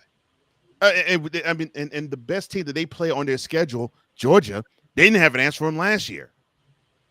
And and the only reason why Georgia won that game was because it was a war of attrition. Mm-hmm. Otherwise, otherwise that would have been an upset. Georgia had more players, and they were able to pull through. But the reason why no team in the ACC that has an answer for this linebacker in a quarterback's body. So the reason why I picked Clemson to win the ACC, they did not play Miami. I figured, okay, they skipped Miami. The only and I didn't think Florida State was going to be who they are, but they seem to be pretty good now. And I figured the toughest game they would have on their schedule outside of LSU would be South Carolina. Now you actually might be better than they are. I highly doubt it, but it's possible. So I figured they're going to coast throughout the year, be the big boys on the block. They may slip up, and I figured they would slip up in Atlanta, and they did. Because now you actually have to promote games that you really think that would be, you roll the helmet on the field and win. Now you actually have to coach them up. Like when they go to Chapel Hill to play Chapel Bill in a couple of weeks. I hate you for that. You started it. Why? I hate you for that. I really do. You started it, Playmaker. I know I did. You started it by proclaiming and saying very loudly, Chapel Bill now. It's not Chapel Hill, it's Chapel Bill because Bill Belichick is the head coach of the North Carolina Tar Heels. And they got a foot put in their ass on Labor Day. Chapel Bill season is over. Why do you hate me, Playmaker? Why? Why? Because I'm with you every week, and every time we bring up North Carolina, you're going to say that. And I can't even stop you. And now you actually have to put that game in red, Swinney, because your team is reflecting you. You have about 65 and 70, 18 to 21-year-old eunuchs. Because you're a eunuch yourself. No joystick and no balls. Well, if y'all thought that was, if you thought Cole was done with that, because that's ready for me to close. Let me close this the right way. Let me close this the right way. Because Cole Johnson's not done going off. Okay. What I got next? I stole from a friend I was by the name of Ku McCain, and Coach Johnson's gonna hate me for this. But Snowman, I'll let you read it though.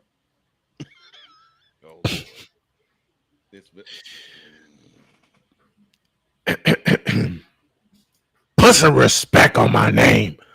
Put some respect on it. Put some respect. We are the Vanderbilt Commodores. We are a bunch of doctors, a bunch of lawyers, a bunch of pharmacy techs. Vanderbilt. Put some respect on it. Oh Lord, now you're gonna be like Ku McCain. Put some respect on it. Lord have mercy. The Vanderbilt Commodores, they go to Columbia, South Carolina, and they thrash the 11th-ranked Gamecocks 13. Wow. So you telling me, even though I watched this game in full and laughed my head off the whole time, you mean to tell me in an area where I used to live, because we were close to South Carolina, right? You mean the South Carolina Gamecocks, our neighbors to the south for a couple of years, took a big fat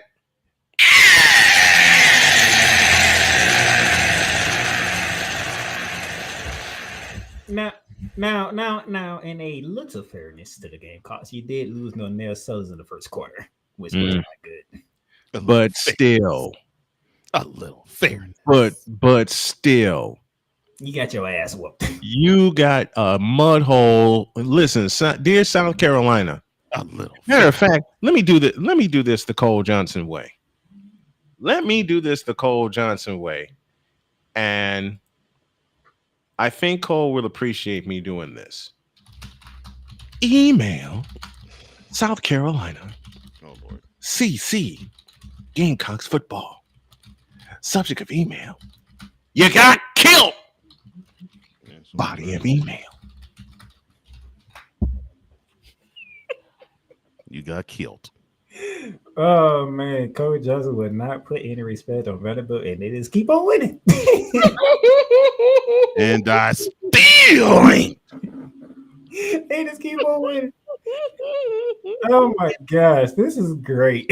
And here's what's going to suck. Yeah, they're actually going to be 5-0 before they lose in Tuscaloosa in October. What if they win in Tuscaloosa? What if they win in Tuscaloosa?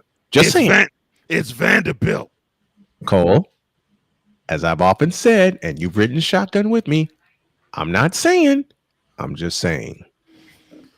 Get your wife out your head. Shut up. Shut up.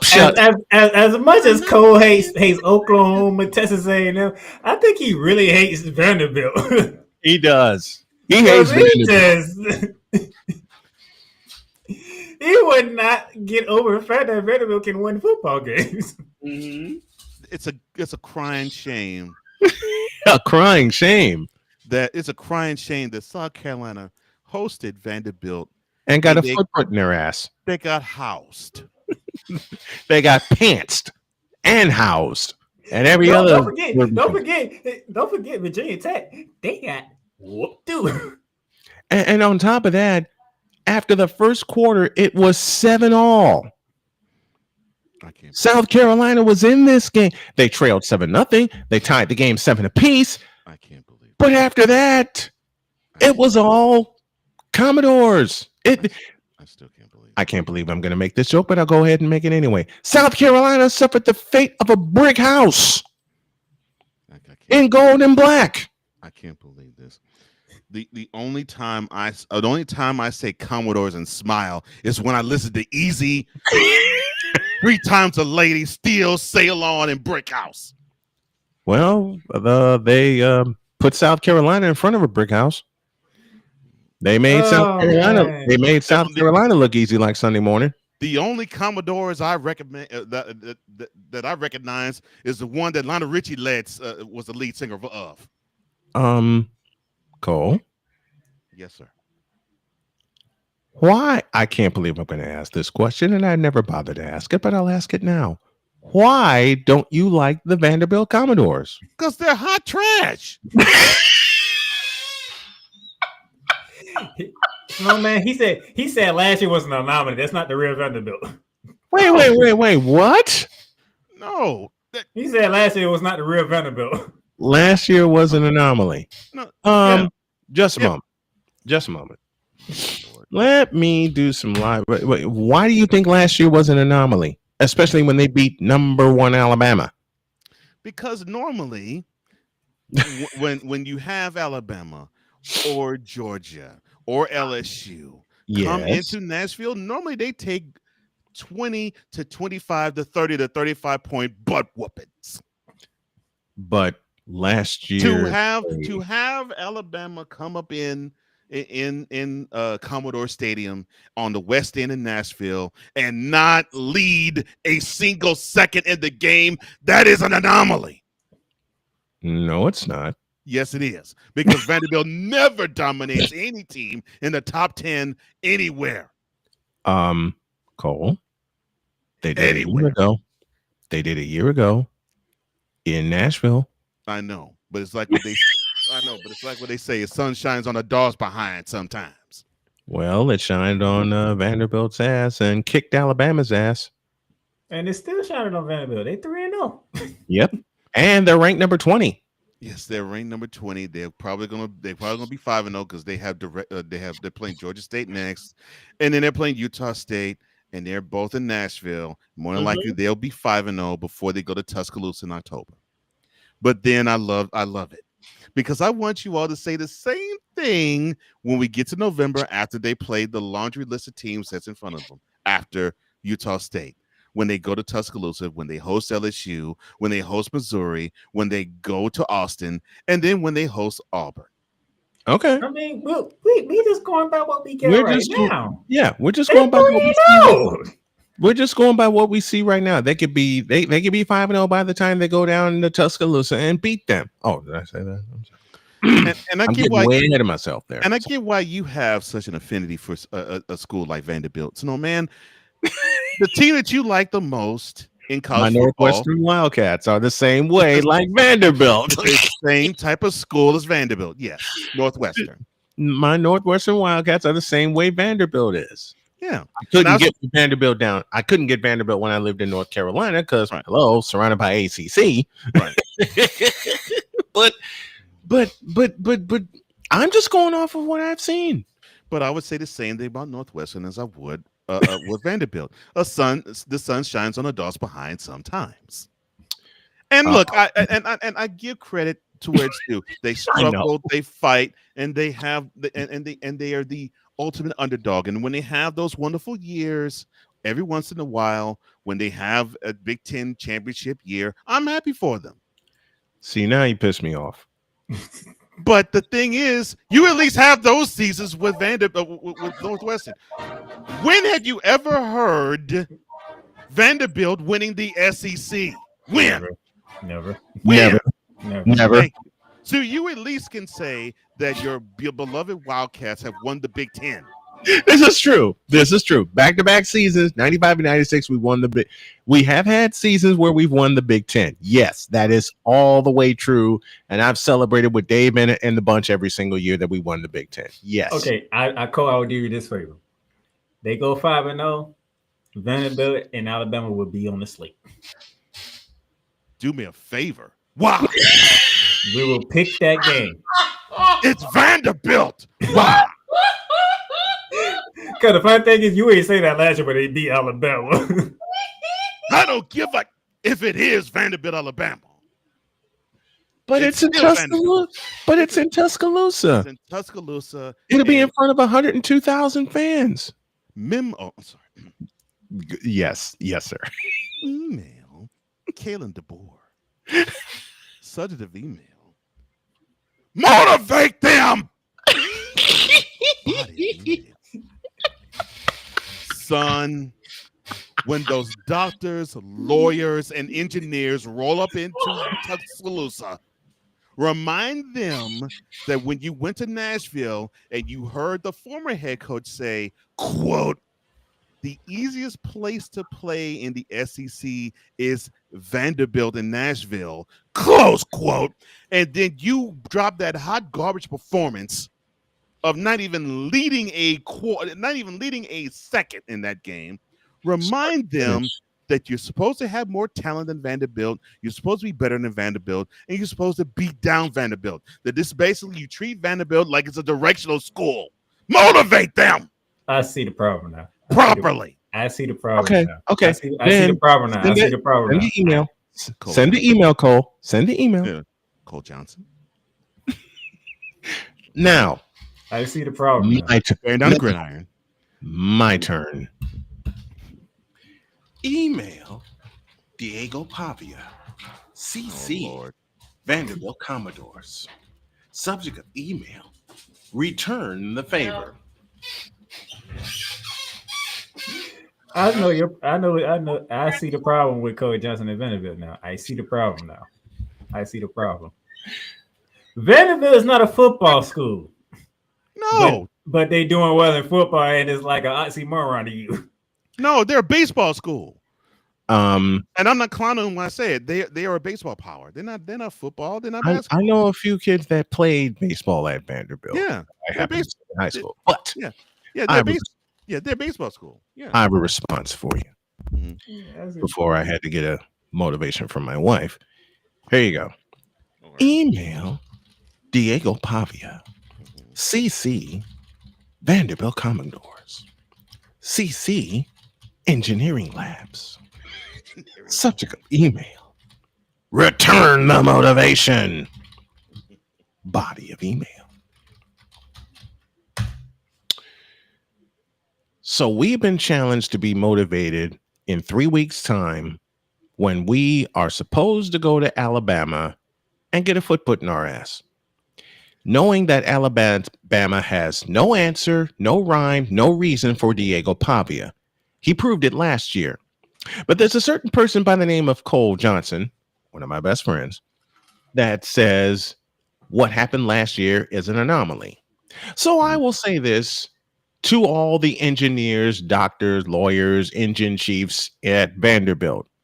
Just like when Northwestern took on Ohio State in 2004, and I was there for that one, beat them again. And this time, leave no doubt, just like you did last year. I don't want it 5 points. I wanted 20 points. Oh, we're going to remember the Titans now? Okay. Blitz all night. And thank you for that reference and that joke. I couldn't resist it. Thank you. Don't allow... I know this ain't going to happen. This is a prediction sure to go wrong, but I'm going to roll with the joke anyway. Don't allow them another yard. I don't want them to blitz another yard. I don't want Alabama to gain 1 yard, which is going to happen on the first drive of the game. Who are we kidding? You blitz all night. And let's keep Father O'Shaughnessy at O'Flaherty's pub for the morning, shall we please? Oh, Lord. Sincerely, Brian Snow, bearing down the gridiron, representing Snowman Multimedia. Oh, Lord. Listen, Cole, you set that joke up and put it on a tee for me, okay? I know. I think I lost control of this show. What do you mean you lost control of the show? I have dueling emails going back and forth here. Hey, listen, you set the whole deal up, Playmaker. Yeah, why are we reviewing South Carolina literally getting corporal punishment on national TV to Vanderbilt? Look at the screen. Look at the screen. Put the respect on my. Oh, sorry. Put the respect on my name. Put the respect on my name. Put the respect on it. Put the respect on my name. Are we finished or we done? Yeah, listen. Now, Tree, you need to go. What? So since she wants to copy Birdman, I'm a channel Birdman. Tree, you need to go. All right. Now, here's where Cole Johnson put the respect on my name. Now, this is where we get the good. This is where we get the good Cole Johnson back. Here you go, Cole Johnson. You can read this one. By your chinny kif kif, the 17th ranked Rebels escape the Razorbacks. No Todd Day, no Lee Mayberry, no Nolan Richardson. I'm sorry. Obvious. Snowman, can you move out the way? Cole Johnson, can you just lean up out the way just a tad bit? Gladly. Lane Kiffin, despite the fact that you won, which I'm happy that you won. Get him. I didn't know Arkansas can score 35 points. Get him. I did. Get him. How you give up 21 points in the second quarter? Get him. Sick him. Arkansas ain't known for no freaking offense. Now they are. They known for defense. Well, so where were your defense at? Not after this performance, they're not. 300 passing yards to Mr. Green. Oh, and then he had a 115 on the ground. So 400 yards from the quarterback of Arkansas. Well, Playmaker, this was kind of a 1,000-yard game. You do realize that, don't you? That's the problem. Arkansas don't put up points like this. Now they have. But it's Ole Miss. Yeah, and that's the other problem. It's Lane Kiffin. It's Lane Kiffin. Did you forget defense? Yes, he has. Yes. what makes it even worse, his father was one of the greatest defensive coordinators in NFL and college history. I would go off even Good more. old Monty Kiffin. Good But you won the game, so I'm gonna let Coach Johnson have this one. Don't do that. Well, congratulations, Ole Miss. Congratulations, Lane Kiffin. Can I do something for you and do it right this time? Okay.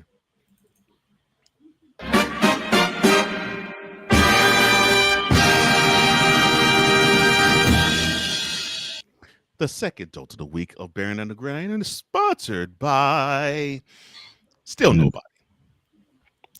And the second winner of the dolt of the week is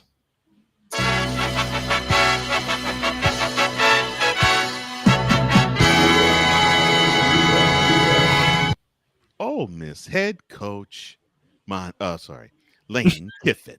Look at him. He's so thrilled. By your chinny kiff. You got by Arkansas. It was so I want you all to understand. I want you to understand how narrow this thing would have been, an L or W. more narrow than Tyronn Lewis' brain. Wow. You won this game by a pubic hair. I mean, I just don't understand how That's pretty narrow. I don't understand how you seem to just roll this team onto fields and think that your performances are going to actually render you any type of playoff consideration, let alone an SEC championship trip, much less even winning the SEC championship outright. I don't understand it, Kiffin. Did you say Playoffs? Don't talk about playoffs. You Yes. kidding me? Playoffs? Yes, Jim, playoffs. Thank you, Jim. Because guess what? I was thinking about that. The only reason why I ended up picking Texas and not Ole Miss. I'm like, oh, Miss Lane Kiffin will find some game to slip up at. And that's exactly where I'm going to go. You tempted fate. You went to Lexington. You barely escaped with a W there. Then you host Arkansas, which is supposedly one of your rivals.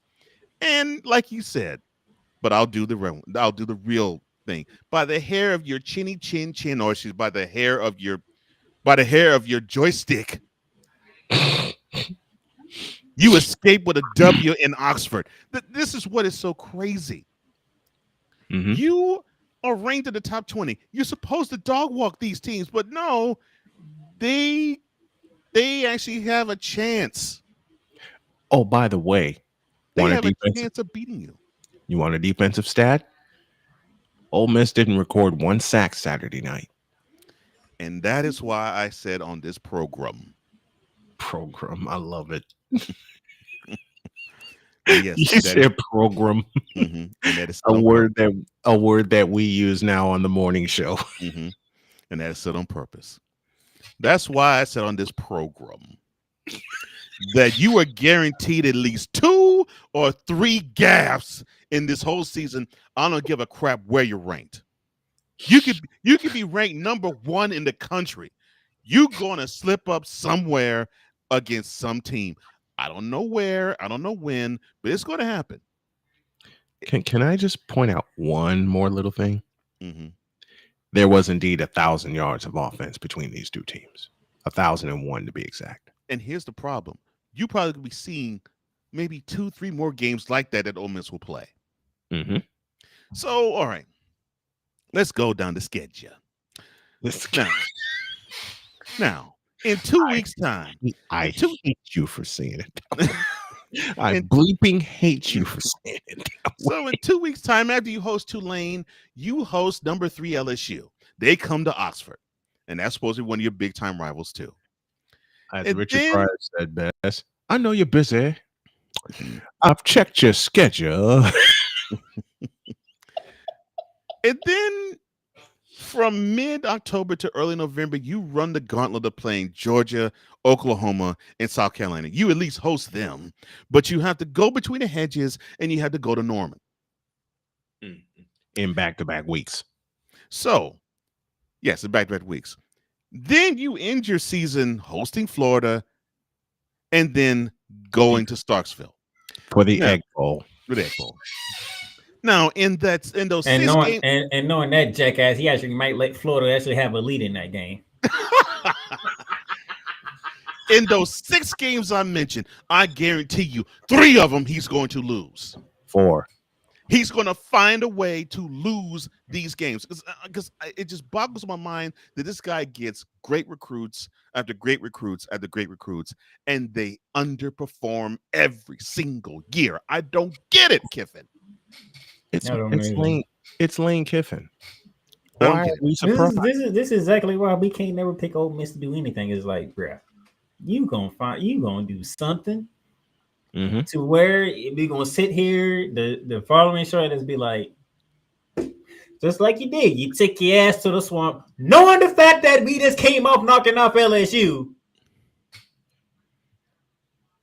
Matter of fact, I hate to do this to myself, but Coach Jones is gonna agree with me. What South Florida did to us is what we did to Ole Miss last year. Oh, they saw us, they heard about us knocking off LSU, and they still felt like, oh, we can just go in and we can take care of business. And then you found yourself taking another L. I believe Playmaker's word in week 2 was, quote, "We ain't worried about South Florida." Close quote. Playmaker said they weren't worried. Well, I was about to say. I ain't say that. Unlike some people, I watched them beat the Braceout boys. I'm like, ooh, so South Florida ain't gonna be okay. South Florida's not what we think they are. He did say they won't worry about Long Island State. Hey, okay. That's the game I say you should wrap DJ Lowry and Bubba. We don't need him for that. Yeah, I goofed. I watched South Florida win that game against boys. I said, we might want to. Be on our. What'd you say, Playmaker? They just didn't beat South. I mean, they just didn't beat Boise State. They beat them down. They beat them up. They held them to 7 points. And everybody like, oh man, this Boise ain't what it used to be. But South Florida don't beat teams that's ranked. They just beat the team that's ranked. So in other words, they beat the team ranked. The bane of Playmaker's existence so far is South Florida, just like Vanderbilt is the bane of Cole Johnson's existence. And then when you know why I said it, because guess what? We wasn't ranked when we played LSU. And what we did at LSU, we drowned their season, which Cole Johnson was very happy to see. Mm-hmm. You would think Lane Kiffin and company would be coming into the swamp. It's like, all right, guys, they just came out beating LSU, so you might want to be on our P's and Q's. And what happened, Cole Johnson in the swamp? They took an L. Just a minute. This happened.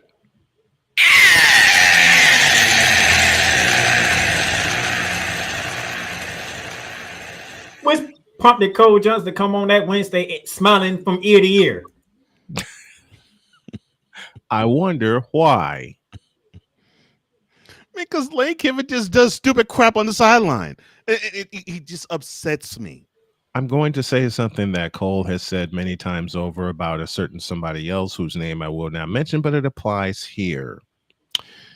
As far as Lane Kiffin goes, praise everything Lane Kiffin does and never criticize him.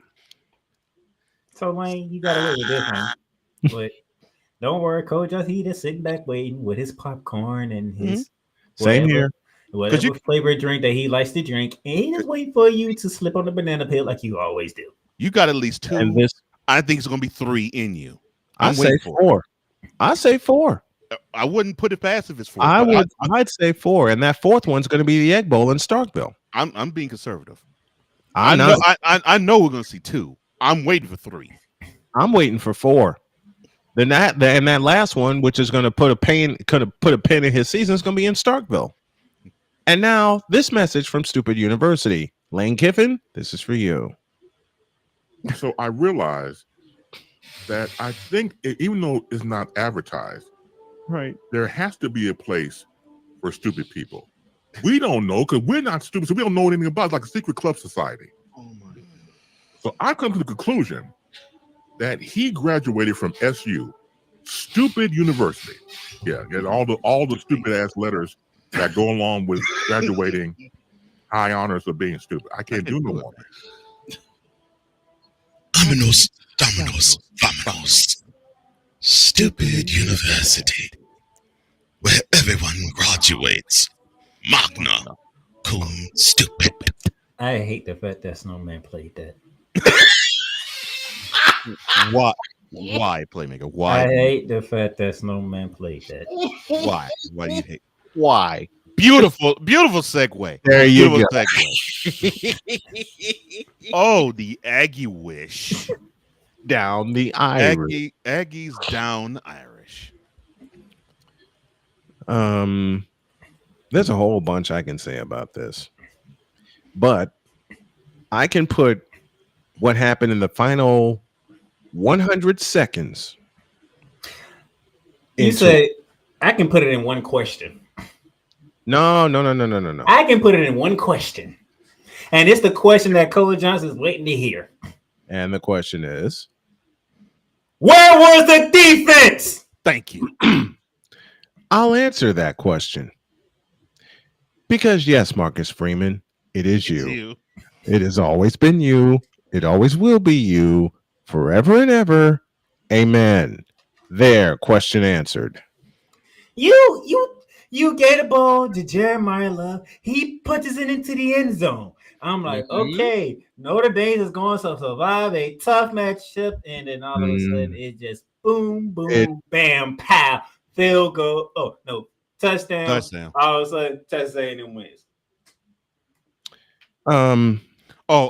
Shane, to answer that question, the NCAA greedy.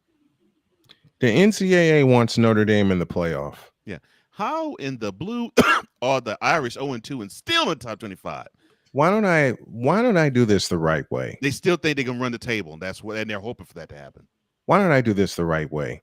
I believe the question that Cole wants to ask, and all of us want to ask about Notre Dame, is the following. Chris, what in the all types of blue hell is Notre Dame doing in the top 25? You lose to Miami, and I said this earlier in the program, or as Cole says. Okay. See, Cole about to piss me off. See, I knew Cole. I knew Cole was gonna pick Notre Dame because he can't stand Texas A&M. But Cole knew it was gonna be a hard-fought game whatsoever and whatnot. But he believed in touchdown Jesus was gonna come through for the Irish. And guess what? Touchdown Jesus did. Jeremiah Love got in the end zone. He scored. It was just mere seconds left in the game. Some people got to have it. Hey. Some people. Cole. Really? Yes, sir. And then Texas A&M just goes down. How about this? Problem. How about this version instead? God, I love the bass line of this song.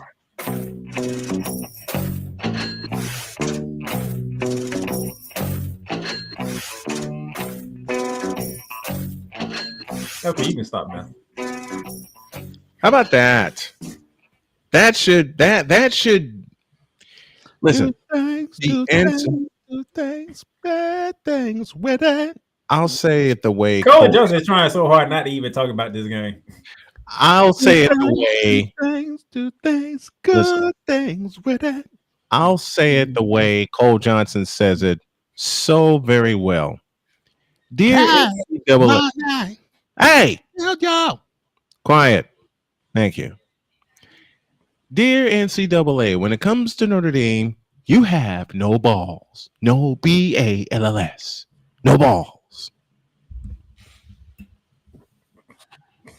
Okay, I'm done.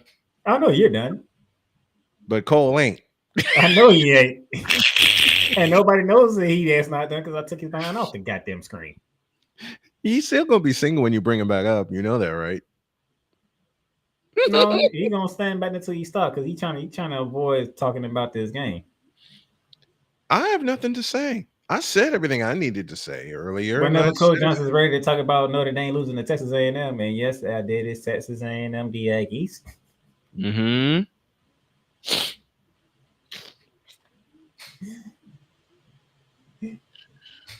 He's trying to ignore me, but he's trying his best.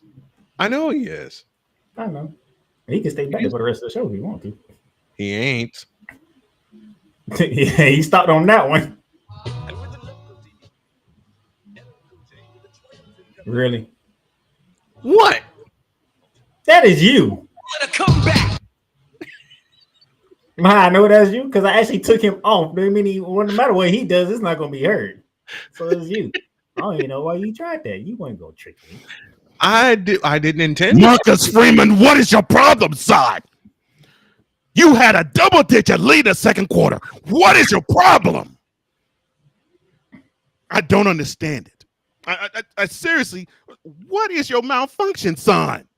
Don't ask that question. You played a tougher team in Miami. You actually, you goofed for three quarters, and you actually played feverishly in the fourth quarter. But you at least made that a game to where I can understand. Okay, well, you were on the road and you played a tough opponent.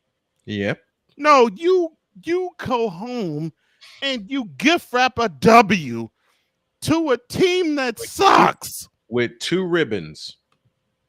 He gift wrapped a win with 2 ribbons. Oh man, I just don't believe 2 of all teams. I get that A&M, Texas A&M. I get it. A&M is ranked in the top 10. Congratulations, I'm happy for him. They don't deserve to be there, but Notre Dame gave that to them. Oh, they'll get beat down at some point, but there is no way that Marcel Reed should look like the next coming of David Klingler. There is no way. Why would you have to bring up 1990 to me with that name? What do you have? What do you have? 8 touchdowns in a game? Mm-hmm. But I mean, or Andre Ware before him, or Andre Ware. Yes, yes. Marcel Reed, although he's having a decent stats for the year thus far, Marcel Reed is not one that throws for 360 yards in a game. But Marcel Reed, unfortunately, threw for 360 yards. And that's why I find this to be hot garbage. Hot garbage. You had this team down in the second quarter. And nearly out. But then you let them score 21 unanswered points. They're in the game. Oh, and then they're in the lead going into halftime. All right, I'm going to say this quite bluntly. Yes, I dislike Texas A&M. Yes, we know that. I dislike them severely. You hate them more than you hate Oklahoma. It's true. It's because I had to deal with dummies. It basically I had to do, like the dummies I dealt with as Cowboys fans. I had to deal with dummy Aggie fans when I was growing up too. You had to deal with dummies across the border. Yeah. So see, it's fun to hate Oklahoma, But Oklahoma fans actually have something that Texas A&M fans don't have: class, respect, and definitely respect. But class for sure, because many Aggie fans I've met are classless now. I've met some who are. In fact, I have a homeboy who just celebrated his birthday. Happy birthday, my man. He graduated from Texas A&M. He has some class too. We're cool. I've known him for decades. But he's like a unicorn. Because the rest of them acts like they have BBs in their brains. Yeah, but the rest of them act like the moronic Republic of Cowboy Nation. Victor, right. That's for you. But NCAA, I'm going to say this right now. Notre Dame does not deserve to be ranked. Notre Dame does not even deserve to be considered to be put on national television. NBC, strike the contract that you have to air Notre Dame home games. And And the NCAA, and this is going to make Playmaker smile. He'll probably move the pop guard, and you'll see the molars on his face when I say what I'm about to say. Don't consider them for the playoffs. They don't deserve to be in it. Please. Here we go again. Here we go again. Because at least they got 2 losses this time. This is almost as bad as the BSL you took at home to Northern Illinois last year at this time. Which was the only loss? What's the only loss they had until which happened to be their only loss until the national championship. Yeah. Oh, sorry. Big Dog Shane Lake. He says Notre Dame took their foot off the throttle and got ran over by a maroon Mack truck with a plate that simply said, "We the 12s." Talking about the We the 12s. We the 12s. I was like, we the 12s. Sounding like the 12th man. Sound like the Usos. Well, yeah. Well, actually, no. He started to sound like this. Dear God in heaven, help me.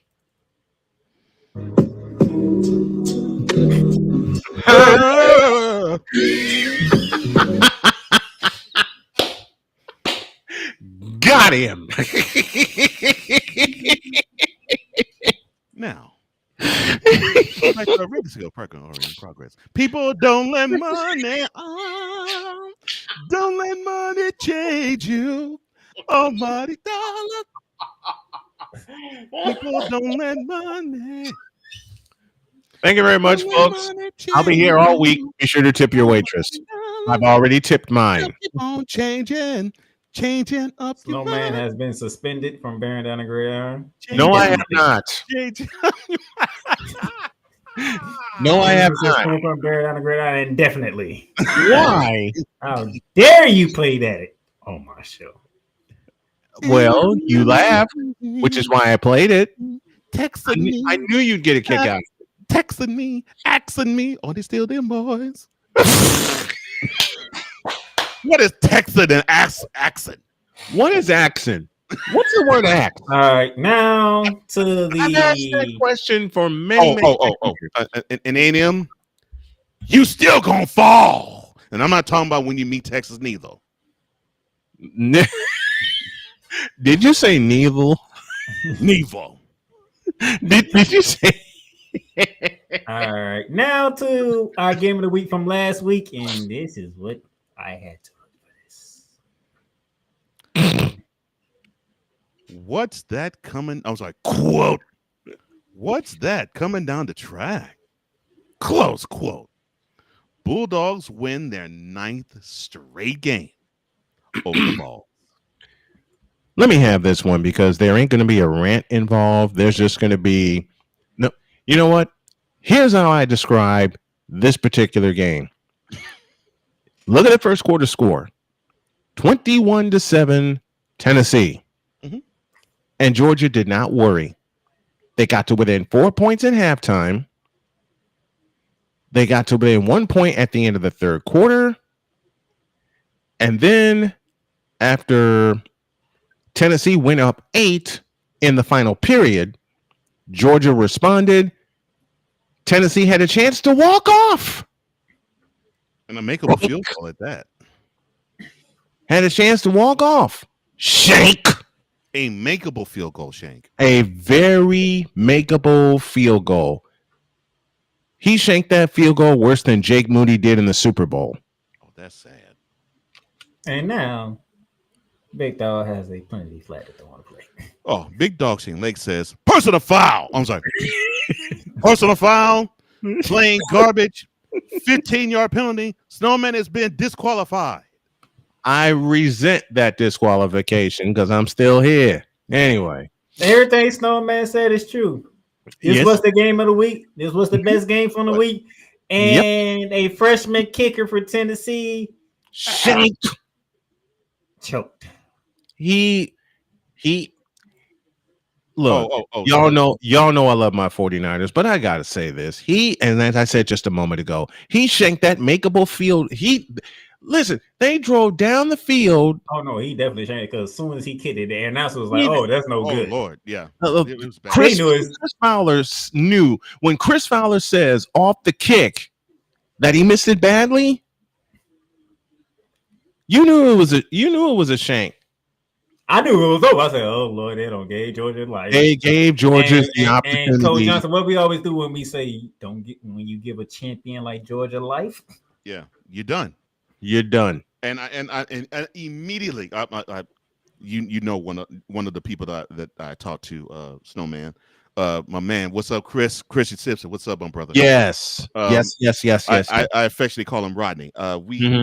So we were talking about that game. As soon as that shank happened, I typed in Messenger to him. Georgia. I said, Georgia gonna steal this game. And that was a four. There was a four. They flipped the coin and found out who was going to take the ball first in overtime. Georgia had no business. They had no business even being this game. They had no business being in the game, let alone stealing it. They were down 21-0, 21-7. Oh yeah, they're 21 because they tied it at 7. So 21-7. They were down 21-7. That was carving Georgia up. I'm like, I know Kobe Smart is cussing somebody out because that secondary is getting shredded. Somebody got cussed out at halftime, and somebody got their starting job pulled at halftime. Yeah. Guarantee you. Guarantee you.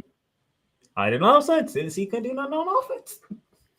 Yeah. Matter of fact, speaking of remember the Titans, Curry Smart running there was like, I don't want them to gain another yard. You blitz all night. And if you don't, I would take your ass out. I'll take each and every last one of you out. And the way the second quarter began, Denzel Washington said it so profoundly. Same movie. You miss a tackle, you run a mile. You miss a blocking assignment, you run a mile. You fumble my football, and I'll put my head off in your John Brown line parts. And then you run a mile. Perfection, gentlemen.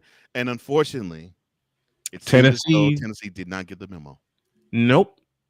Let's look at some of the numbers from this game. You see them on your screen there, folks. And a shout out to Playmaker for bearing down the gridiron. Fabulous show. If you haven't subscribed, please do so. Please subscribe to the Playmakers blog network. Subscribe to Playmakers blog on YouTube. To look at the numbers from this game, from a team standpoint, there were 998 yards of offense. 502 of them belonged to Georgia when they had 61 yards in the first quarter. Let me repeat that. 61 yards in the first quarter, and they finished with 502 for the game. Where did the other 461 yards come from? Hey, I get it. Or 441 yards come from? Beg your pardon. Ghana Stockton, I give you this. That's a hell of a throw. When you God. That throw to get them within 2 in the fourth quarter. And it was a fourth down throw at that. It was a fourth down gamble. That was a beautiful. Kirby Smart took it. Gunnar Stockton executed it. Oh my gosh, that was a great throw. Georgia. You beat me to it. You the whole day through. Y'all beat me to it. Sweet song. I'm sorry, I had to. Matter of fact, let me do this. I've only done this once.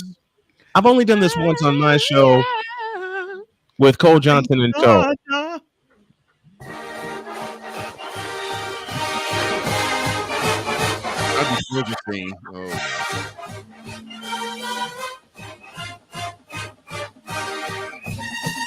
I know Rocky Top hated hearing that. All game long.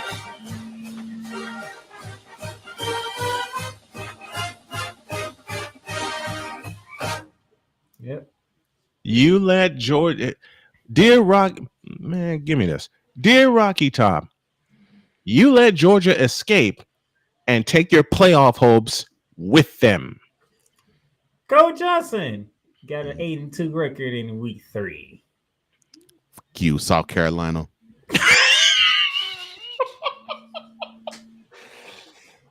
I think South Carolina with you, so you should be good. Fuck you, South Carolina. And these are the updated standings. I think that's what he. I think what he's saying basically is, dear South Carolina, you. Dear Lenora Sanders, you.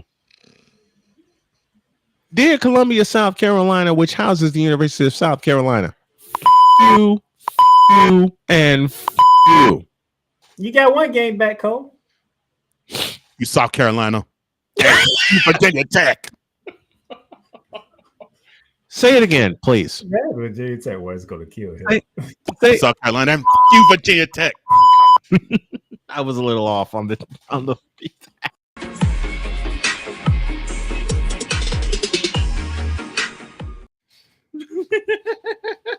And Marcus Freeman, how dare you play subpar on defense? And you were the defensive coordinator once upon a time. Dear Marcus, I'll say it for all the Notre Dame fans I know in my hometown of Chicago and in a familiar area to me and to Cole when I lived there, which is LaPorte County. Dear Marcus Freeman, you, and you. You know what? No commercial. We're just going to go straight to the campus.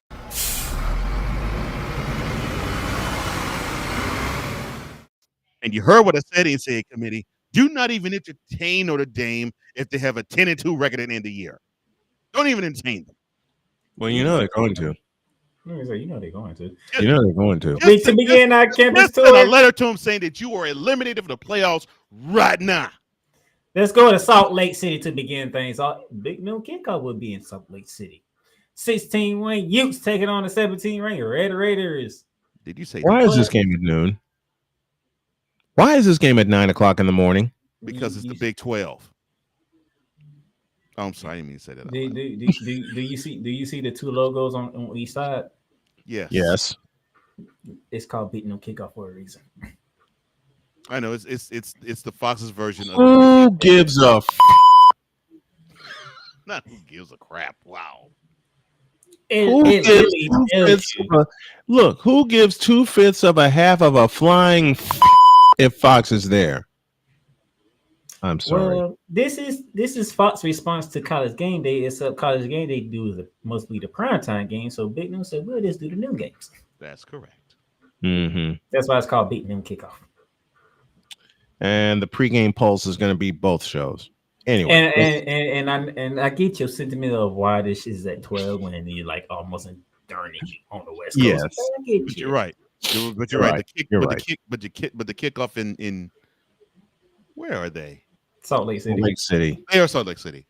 That's what I thought. Yeah, but the kickoff in Salt Lake City is 9 a.m. local time. Mm-hmm. Wow. Okay. Who's morning football on the West Coast? No, you're right. You're right. It's 10. I forgot. They're Mountain Time. 10. Wow. Okay. Who's gonna morning football kickoff on the West Coast? Morning football kickoff in the mountains. But that's understandable. And I've been to Salt Lake City, and I understand it. But that's understandable because Pac-12, the Pac-10, now the Pac-2, they were whining a long time about not being considered because their game started late. Mm-hmm. So I understand that. Mm-hmm. So here we go. Next from Salt Lake City to Fort Worth, Texas. Atta! ACC's SMU Mustangs taking on the Big 12's TCU Horned Frogs, 12 p.m. ESPN2. Next. And Cole Johnson's not a favorite of this matchup whatsoever. Can we either have a tie or they can actually have opening kickoff and all 22 players just fall flat onto the turf? Mm-hmm. Can we just next? There are no ties. Wait. Even better. Even better. About this game. Hell no. To the no. Hell to the no. Hell to the no. To the no. Listen. Or When do you start doing that? Or what? as I've started to it. Since he put it in my control box 3 years ago, that's when I've never seen him dance to it. he been doing that ish since he put it in my control box at Snowman in the Morning 3 years ago. After I came back from surgery, that's when. I'm glad I'm showing you something new, Playmaker. Hey, You know what? You know what? Hey, big dog. If you listening, this is Cole Johnson's Total Anarchy game. You mean this?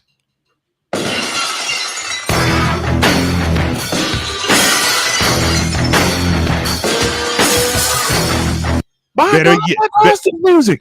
Better yet, yes, they have opening kickoff. Stone Cold gets on the field. He gives them all 22 Stone Cold Stunners, and beats him upside the head with a chair. Mm-hmm. Next one. That'd be more exciting. That'd be more exciting. From Fort Worth, Texas, we head to the aforementioned Knoxville, Mississippi. Well, Lane Kiffin and the Rebels are hosting the Americans. Tulane Greenway, 3:30 ESPN. How did I go P's and Q's because Tulane can score too, you know. How did I put this before? And I hope Ole Miss loses. Yeah, this is one Cole loaded in the truck while I was away having surgery.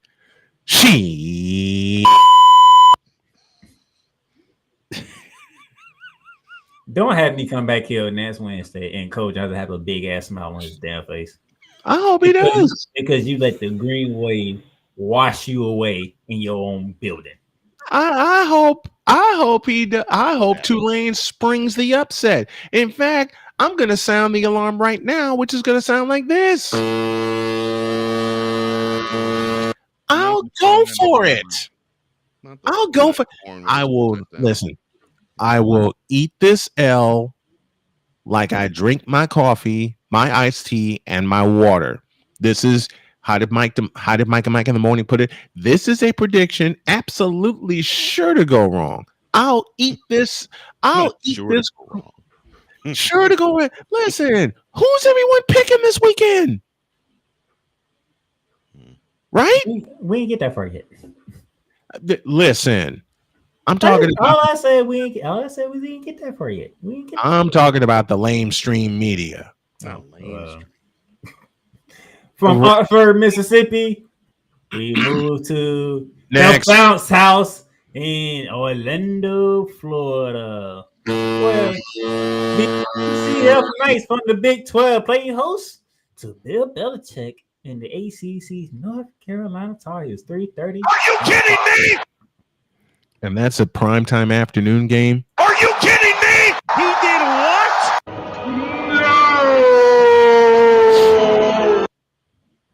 No. Bill Belichick inside the bounce house. I'm looking forward to his person on this one. I'm looking forward to the student storming the field.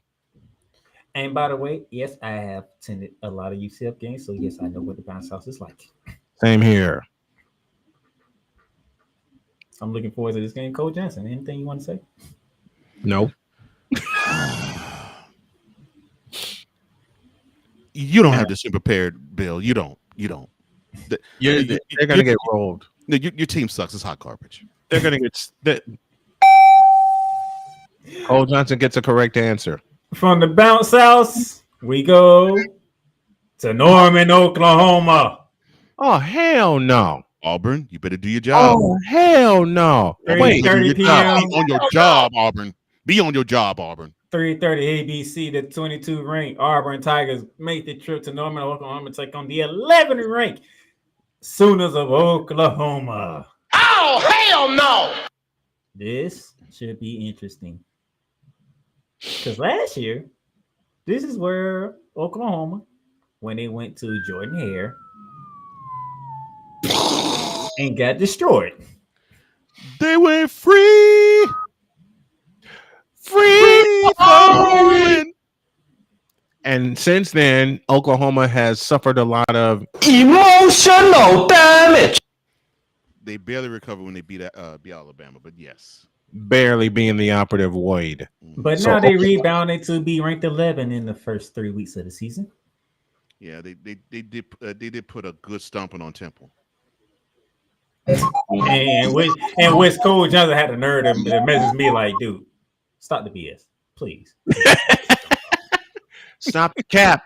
I was like, Temple sucks. I said, come on, man, it's Temple. What are you talking about? Oh, well, should have played. You should play with their food with them. Stop with this. And now, ladies and gentlemen, we pause 30 seconds to reflect on what happened last week. But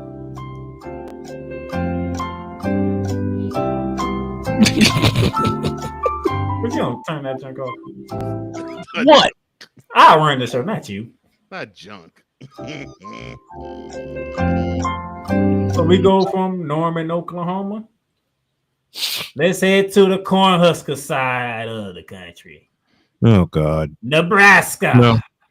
No. As You they can't. host 21st ranked Michigan, 3:30 on CBS/Paramount. I will Plus. say what I will say what I want to say later. Michigan. Game 2 of the suspension of one Shamar. Not the actor. The actor. I was wondering he was gonna catch that. Pissing me off bringing that team to Norman and they're actually looking like Pop Warner. Why? Why? Not Pop Warner, folks. Pop Warner. And he was You all do know that in football they invented the pass. Yes. Not once again, not Pop Warner, folks. Say it, Cole. Say it. I mean, you were supposed to be a college program, and you weren't doing college crap. You weren't doing high school crap. You weren't even doing junior high school crap. You was doing Pop Warner. Pop mother freaking Warner. that is 3:30. That's to see. Brad Lesnar, Gary Danielson would be on the call for this one. I'm so sorry, Brad Nessler. I love listening to you call games, especially when you were the voice of the Vikings for a year on radio before you moved to television permanently. But I'm going to enjoy this one just because of Cole Johnson. I should have Cole. If I don't know if Cole would have the time, but I'll strap on the headset for this one before my main event, just to hear Cole Johnson rant throughout the entire broadcast. Yeah. Do you ever think about passing Michigan? I mean, I can't believe this crap. Is it more than just a thought? Have you actually taught the mechanics of drop back and just throw? Have you even taught the quarterback to do that? No. Lord have mercy. Gift wrapping games. Sad. So we go from Cornhusker Field to the Battle of the Columbians. Oh, Columbia, South Carolina, and Columbia, Missouri. And we ain't talking about the drug Columbians neither. No, we're not. We're talking about Columbia, South Carolina, and Columbia, Missouri. And 3:30 ESPN. Farrell The Field. Missouri Tigers, ranked 23rd in the country, they will be hosting these South Carolina Gamecocks, which is still no word if no noise sellers will be available for this game. So that's something to keep in mind when you prepare for this game. Shut up, Say Cole. it again now. Look where we'll go. The fight Colombian. Make tonight a wonderful thing. Am I allowed to continue on now? Missouri should beat South Carolina, Dan. Why? Because South Carolina are a bunch of frauds. Wait a minute. Did you say South Carolina, Dan? Yes. Missouri should beat South Carolina, Dan. Yes. H-Tan is coming back in me. They should be South Carolina, Dan, because they're a bunch of frauds. From Columbia, Missouri. Salute to you and to Playmaker.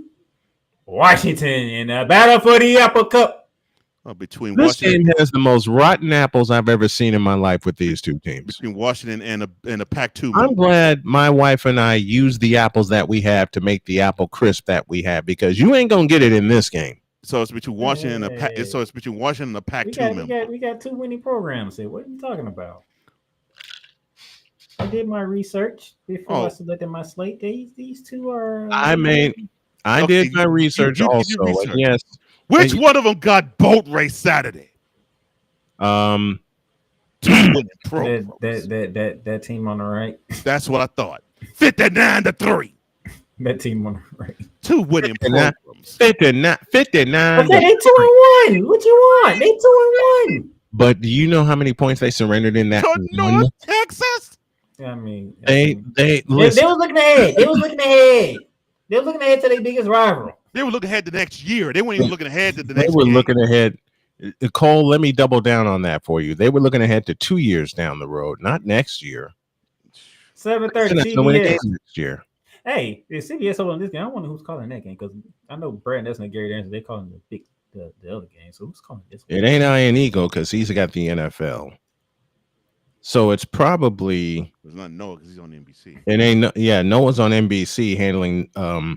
I think Noah's going to call the big game tomorrow, Saturday night in Bloomington. Yeah, that's what he does. He does that with Todd Backledge. And congrats to Noah Eagle making his way in the broadcasting world, just I like enjoy Noah Eagle calling games. I love Noah. I love Ian and Noah. Noah's really solid. I really like him. Seriously. Noah Eagle, the top team on the top team, covering the Big Ten. By the way, love it. And by the way, even though Coach Johnson went to drub in my ear about my Rams, at least he had Ian Eagle calling the game. Next game. Yes. Who gives a crap if Ian Eagle's calling the game? And I like Ian Eagle. I like Ian Eagle. I like Ian Eagle. I love Ian Eagle. I don't give a crap about that. If my doggone Texans only scored 9 points in one game and decide to not play offense in the game on Monday and only give you 19. Oh, memo to D'Amico Ryans.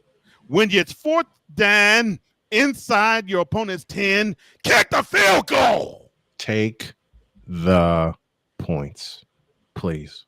Take the points. Pissing me off. Kick the field goal. And that is your NFL update. Kick the field goal, doggone it.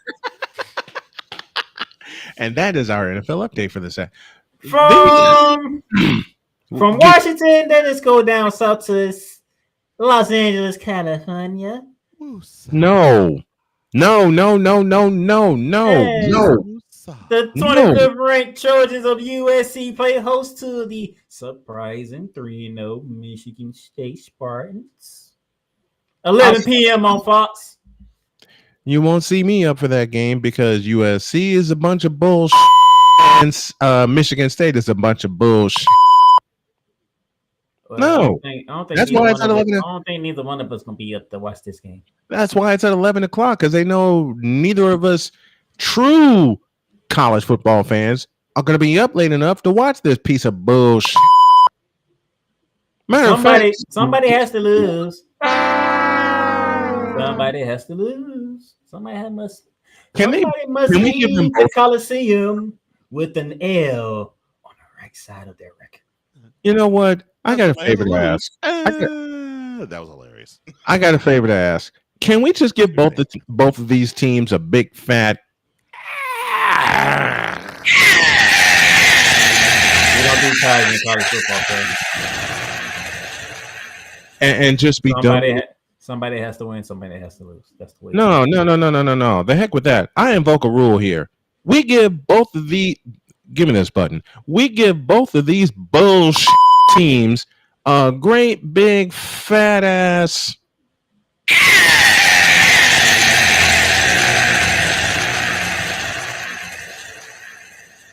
There. And that brings us to our spotlight game of the week.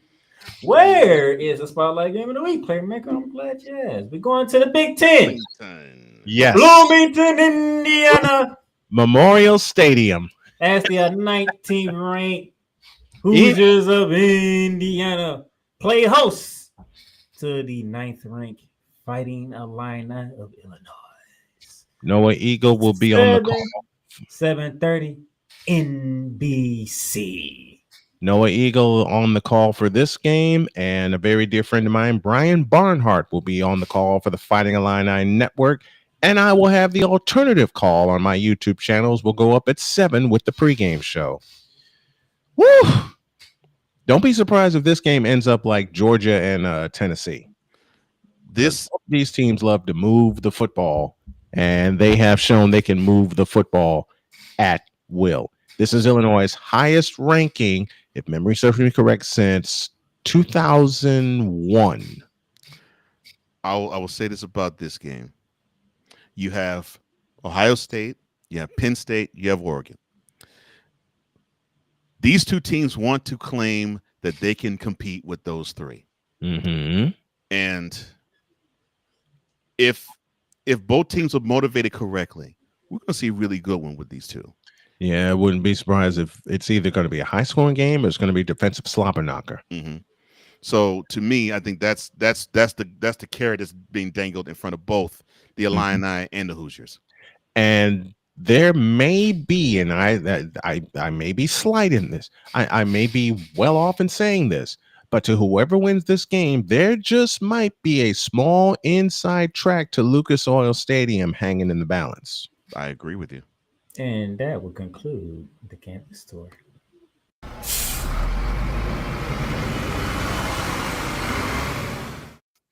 Had the nerve.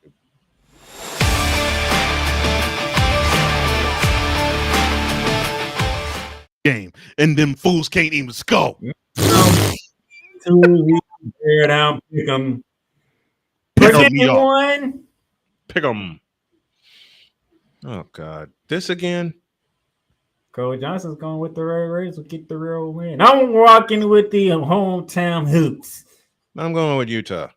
Is that your new pick to win the Big 12 playmaker? Hell no.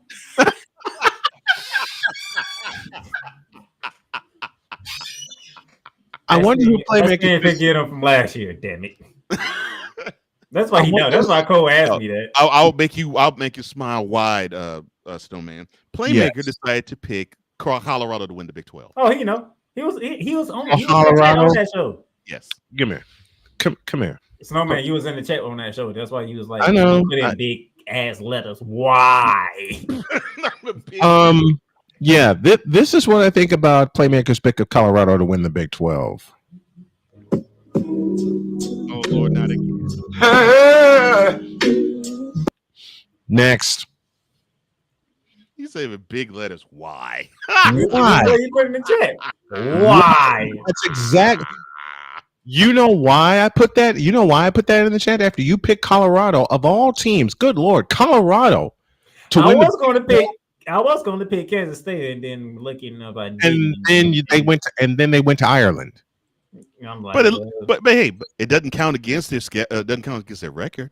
Why? It don't count against the Big 12. Why? Because it's week 0. They went to Ireland, but it's a week 0 game.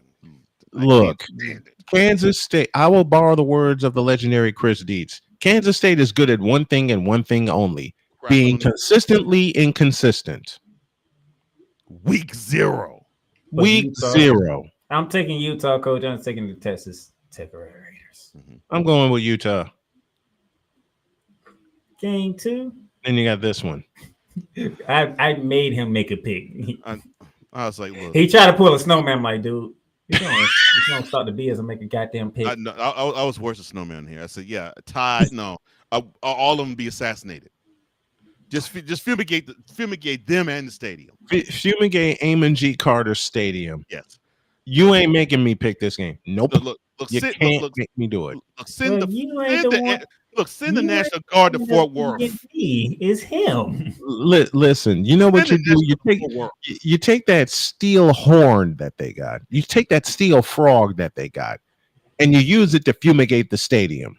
That's how you solve that problem. Next one. So the only reason why Coach Johnson is picking TCU because it's in Fort Worth and not Dallas.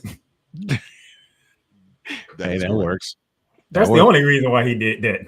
Mm-hmm. Because he had to ask, hey, where this game taking place at? No, you read it correctly. Oh, so it's in Fort Worth? Yes. All right, so then I'll take them. I believe it. I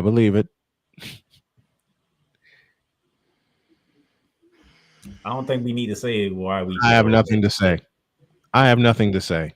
Won't be surprised if they take an L. They shouldn't. They're going to. But it's Lane Kiffin. Let me borrow Cole's reasoning. It's Lane Kiffin. You better be on your P's and Q's because Tulane can got an offense. Okay. I wouldn't be surprised. Now I know this is a prediction sure to go wrong, and I'll eat this L with cheese on it. But Tulane just may mess around and hang 40 on Ole Miss. I don't know. They might hang 40 on them. They'll win the game. That's the messed up part. No. They'll hang 40 on them and walk off. How about that? You know what? You know what would really make Cole Johnson laugh? If Tulane and Ole Miss get in the Donnybrook of a scoring game, and then Tulane does to Ole Miss what South Florida did to Miami, walk off on a field goal. That would be Florida, not Miami. We'll be seeing Florida. Thank you. We'll be guaranteed sometime this year. We're gonna be seeing that type of L that Ole Miss will take. Yeah, and it's gonna be, and one of them, Cole Johnson. Mark my words here, playmaker. You too. It's gonna be the last one. I was kind of looking forward to Coach Johnson picking Bill Belichick, but he ended up picking South Florida. That team is hot garbage. Why would I want to pick them? You can't force me, even though I lived in the state for 2 years with my family. You can't force me to pick North Carolina. I was hoping he'll pick South Carolina. I was hoping he'll pick North Carolina because he actually seen North Carolina. He ain't see UCF. So I was like, I've seen UCF. I don't even have to. I'm convinced. No. I don't have to see UCF. I saw that hot garbage team from Fort Worth spot Chapel Bill a 7 points and got dog walked. And then TCU hung 41 consecutive points on them. I mean, I was gonna sit in here and call that game, but then my body said something else, and I'm glad I listened, because by the time I got settled and fell asleep, it was 34-7. I totally forgot the team that was playing them in Chapel Hill actually resided from Fort Worth, because it made me happy to see Chapel Hill so silent and crestfallen. I'm like, they're wow, going to continue to be crestfallen. You all are getting the butts whooped to where you're having these. Oh, great shot. Oh, it's TCU doing the damage. Okay. Mm-hmm. Doggone it. The ghost of Mackenzie Milton lives on. So as you can I was see, just as shocked as y'all. I was just as shocked as y'all. So as you can see, I ain't biased. I'm not going to say nothing. I'm rooting for Auburn. Mm-hmm. I hope Auburn goes to Norman and beats Oklahoma. I don't see that happening. I would love I would love to see that repeat performance, only in Norman instead of Jordan Hare in Auburn. I would love to see another L that's hung on Oklahoma. I would love to see. I don't think we will. Why the you lying? Why you always lying? Oh my God! Stop lying. Unfortunately, I'm not lying. I did not say I did not say I am rooting for Oklahoma. Right. You said you were rooting for Auburn. I know. Yeah. Next one. Now, if I said I root for Oklahoma, then you could play that. Yes. He's going to do it again.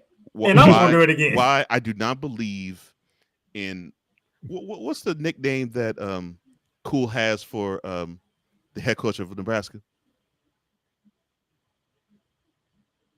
Matt Fools. Oh, him. Yes.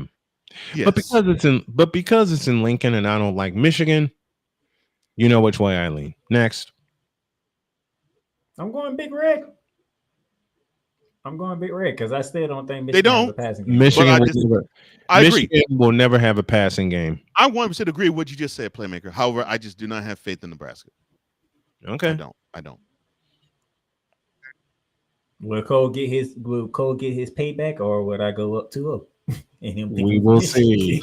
It's like I did with him picking against Vanderbilt. Come. I love it.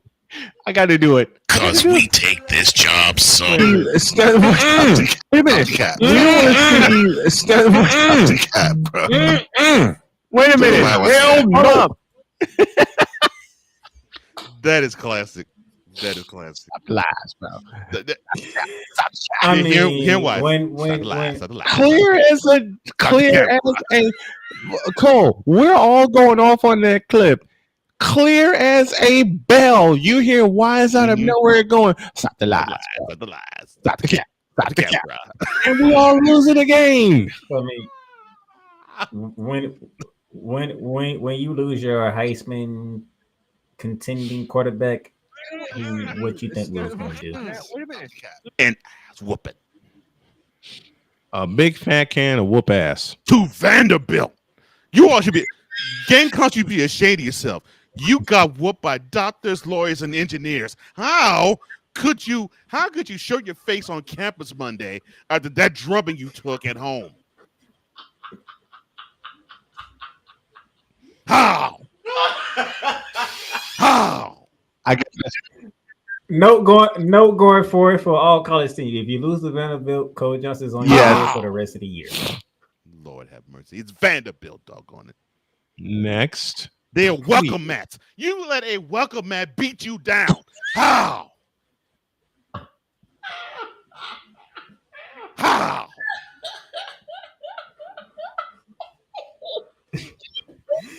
I mean, you let a black and gold welcome mat beat you all down.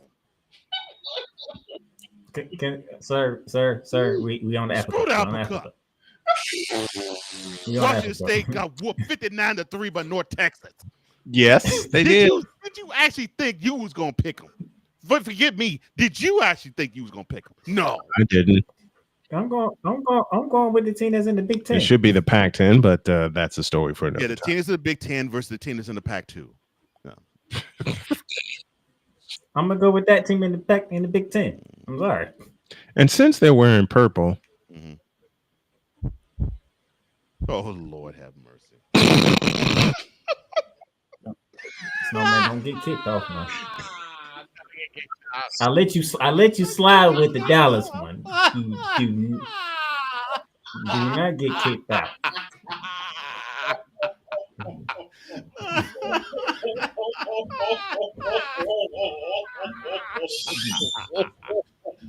Oh my gosh! I deserve that. I deserve that. We really gonna get suspended. I know forever. That's why I only played like the first 2 seconds of it, and then I stopped. But see, Playmaker, that's where you failed. That's why I made the campaign. LeBron James to the Warriors. We need to see it. No, we don't. And now you get teased on this, and it repulses you. There you go. I still need him to talk basketball, though. Mm-hmm. We don't need to see that. I am 53 years old. I've had eye problems for the last 3 years. I don't need to see that. But we are going with a team that's in. We are picking a team that's in LA. One of y'all got to lose. Yeah, it's the Spartans. As far as I know, Michigan State. As far as I'm concerned, neither did USC. Both teams get an L.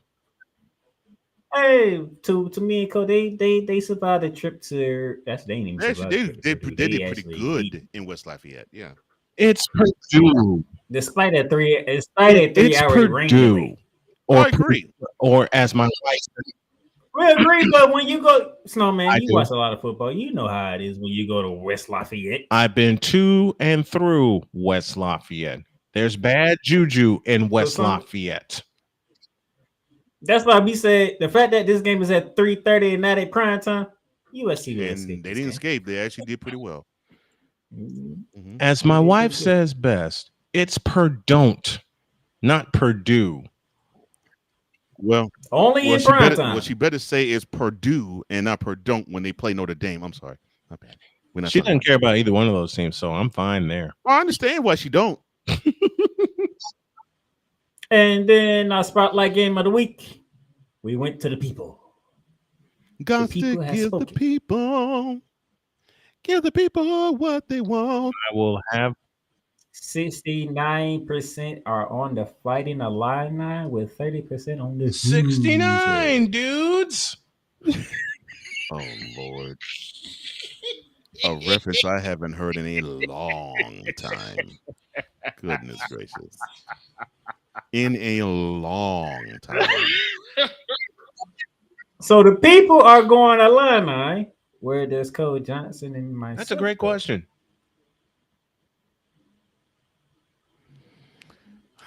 I just don't. I just think. Oh, I want the Illini to prove that they are the ascending next big dog in the Big Ten. Mm-hmm. I just don't see it. Not right now. And Cole Johnson to say the reason why I picked them. This is your opportunity, Illinois, to prove yourself. Of that number 9th ranking against a team that was last in year. the playoffs last year. And you get to do it in I their agree with that. building. Mm-hmm. I just think they're going to take a step back because I don't think they are. Yeah, they take a step back. They take a step back. But I'm picking you because this I'm is your going for it. opportunity. I'm going for Illinois. It will be razor thin. Number one. Oh yeah, this is not going to. I don't think it's going to be a ball This race. is not going to be a runaway like the last few games have been. This is going to be close. Yeah. And do not be surprised if there's some extra periods involved. I agree with that too. I'm surprised this goes overtime. The man in charge of the Indiana Sports Hub is speaking against Indiana. I'm just saying, don't be surprised if there's a couple of extra periods involved. My home state is Illinois. I live in Indiana now, but my home state is Illinois. Would I be? Let me say it this way: would I be surprised if Indiana wins? Hell no. I would not be surprised at all because I watched Curtis the Remarkable Rourke last year until he ran into A, Ohio State, and B, Notre Dame. Okay? I wouldn't be surprised if either one of these teams win. My heart says Illinois, my brain says Indiana, and fortunately, this is the deciding vote. Because if she hangs out with me Saturday night, she's going to be dressed in Hoosier garb.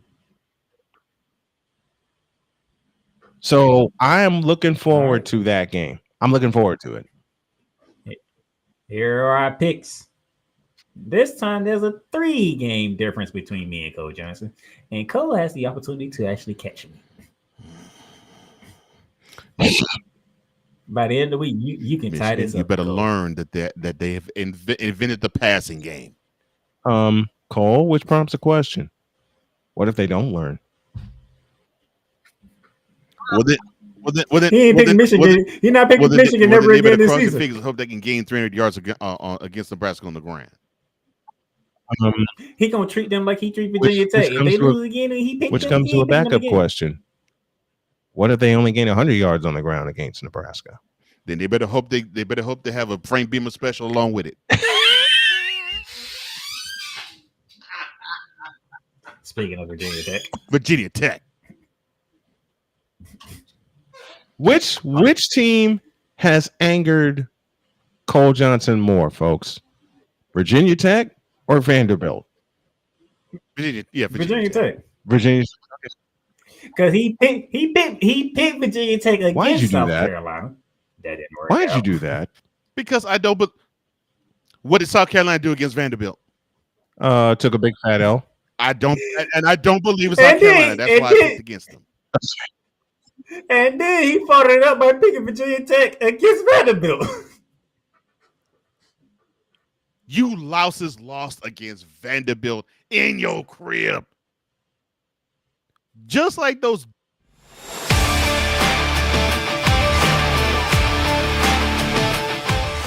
The black and gold mat just whooped all their behinds. Why? How? I was not expecting a 3-hour show, but I was. Come on, this is Cole Johnson in rant mode. ESPN, it's ESPN and the football guys wanted to piss me off showing Arch Manning to my face. I said ESPN and the football guys want me to do it. Like they not there. They could. Dude, you talking to the same person who put Florida on there. And you know how I felt about the game. I understand that because they took an L. My team got a W and looked like hot garbage. I'm sorry. Let me. No.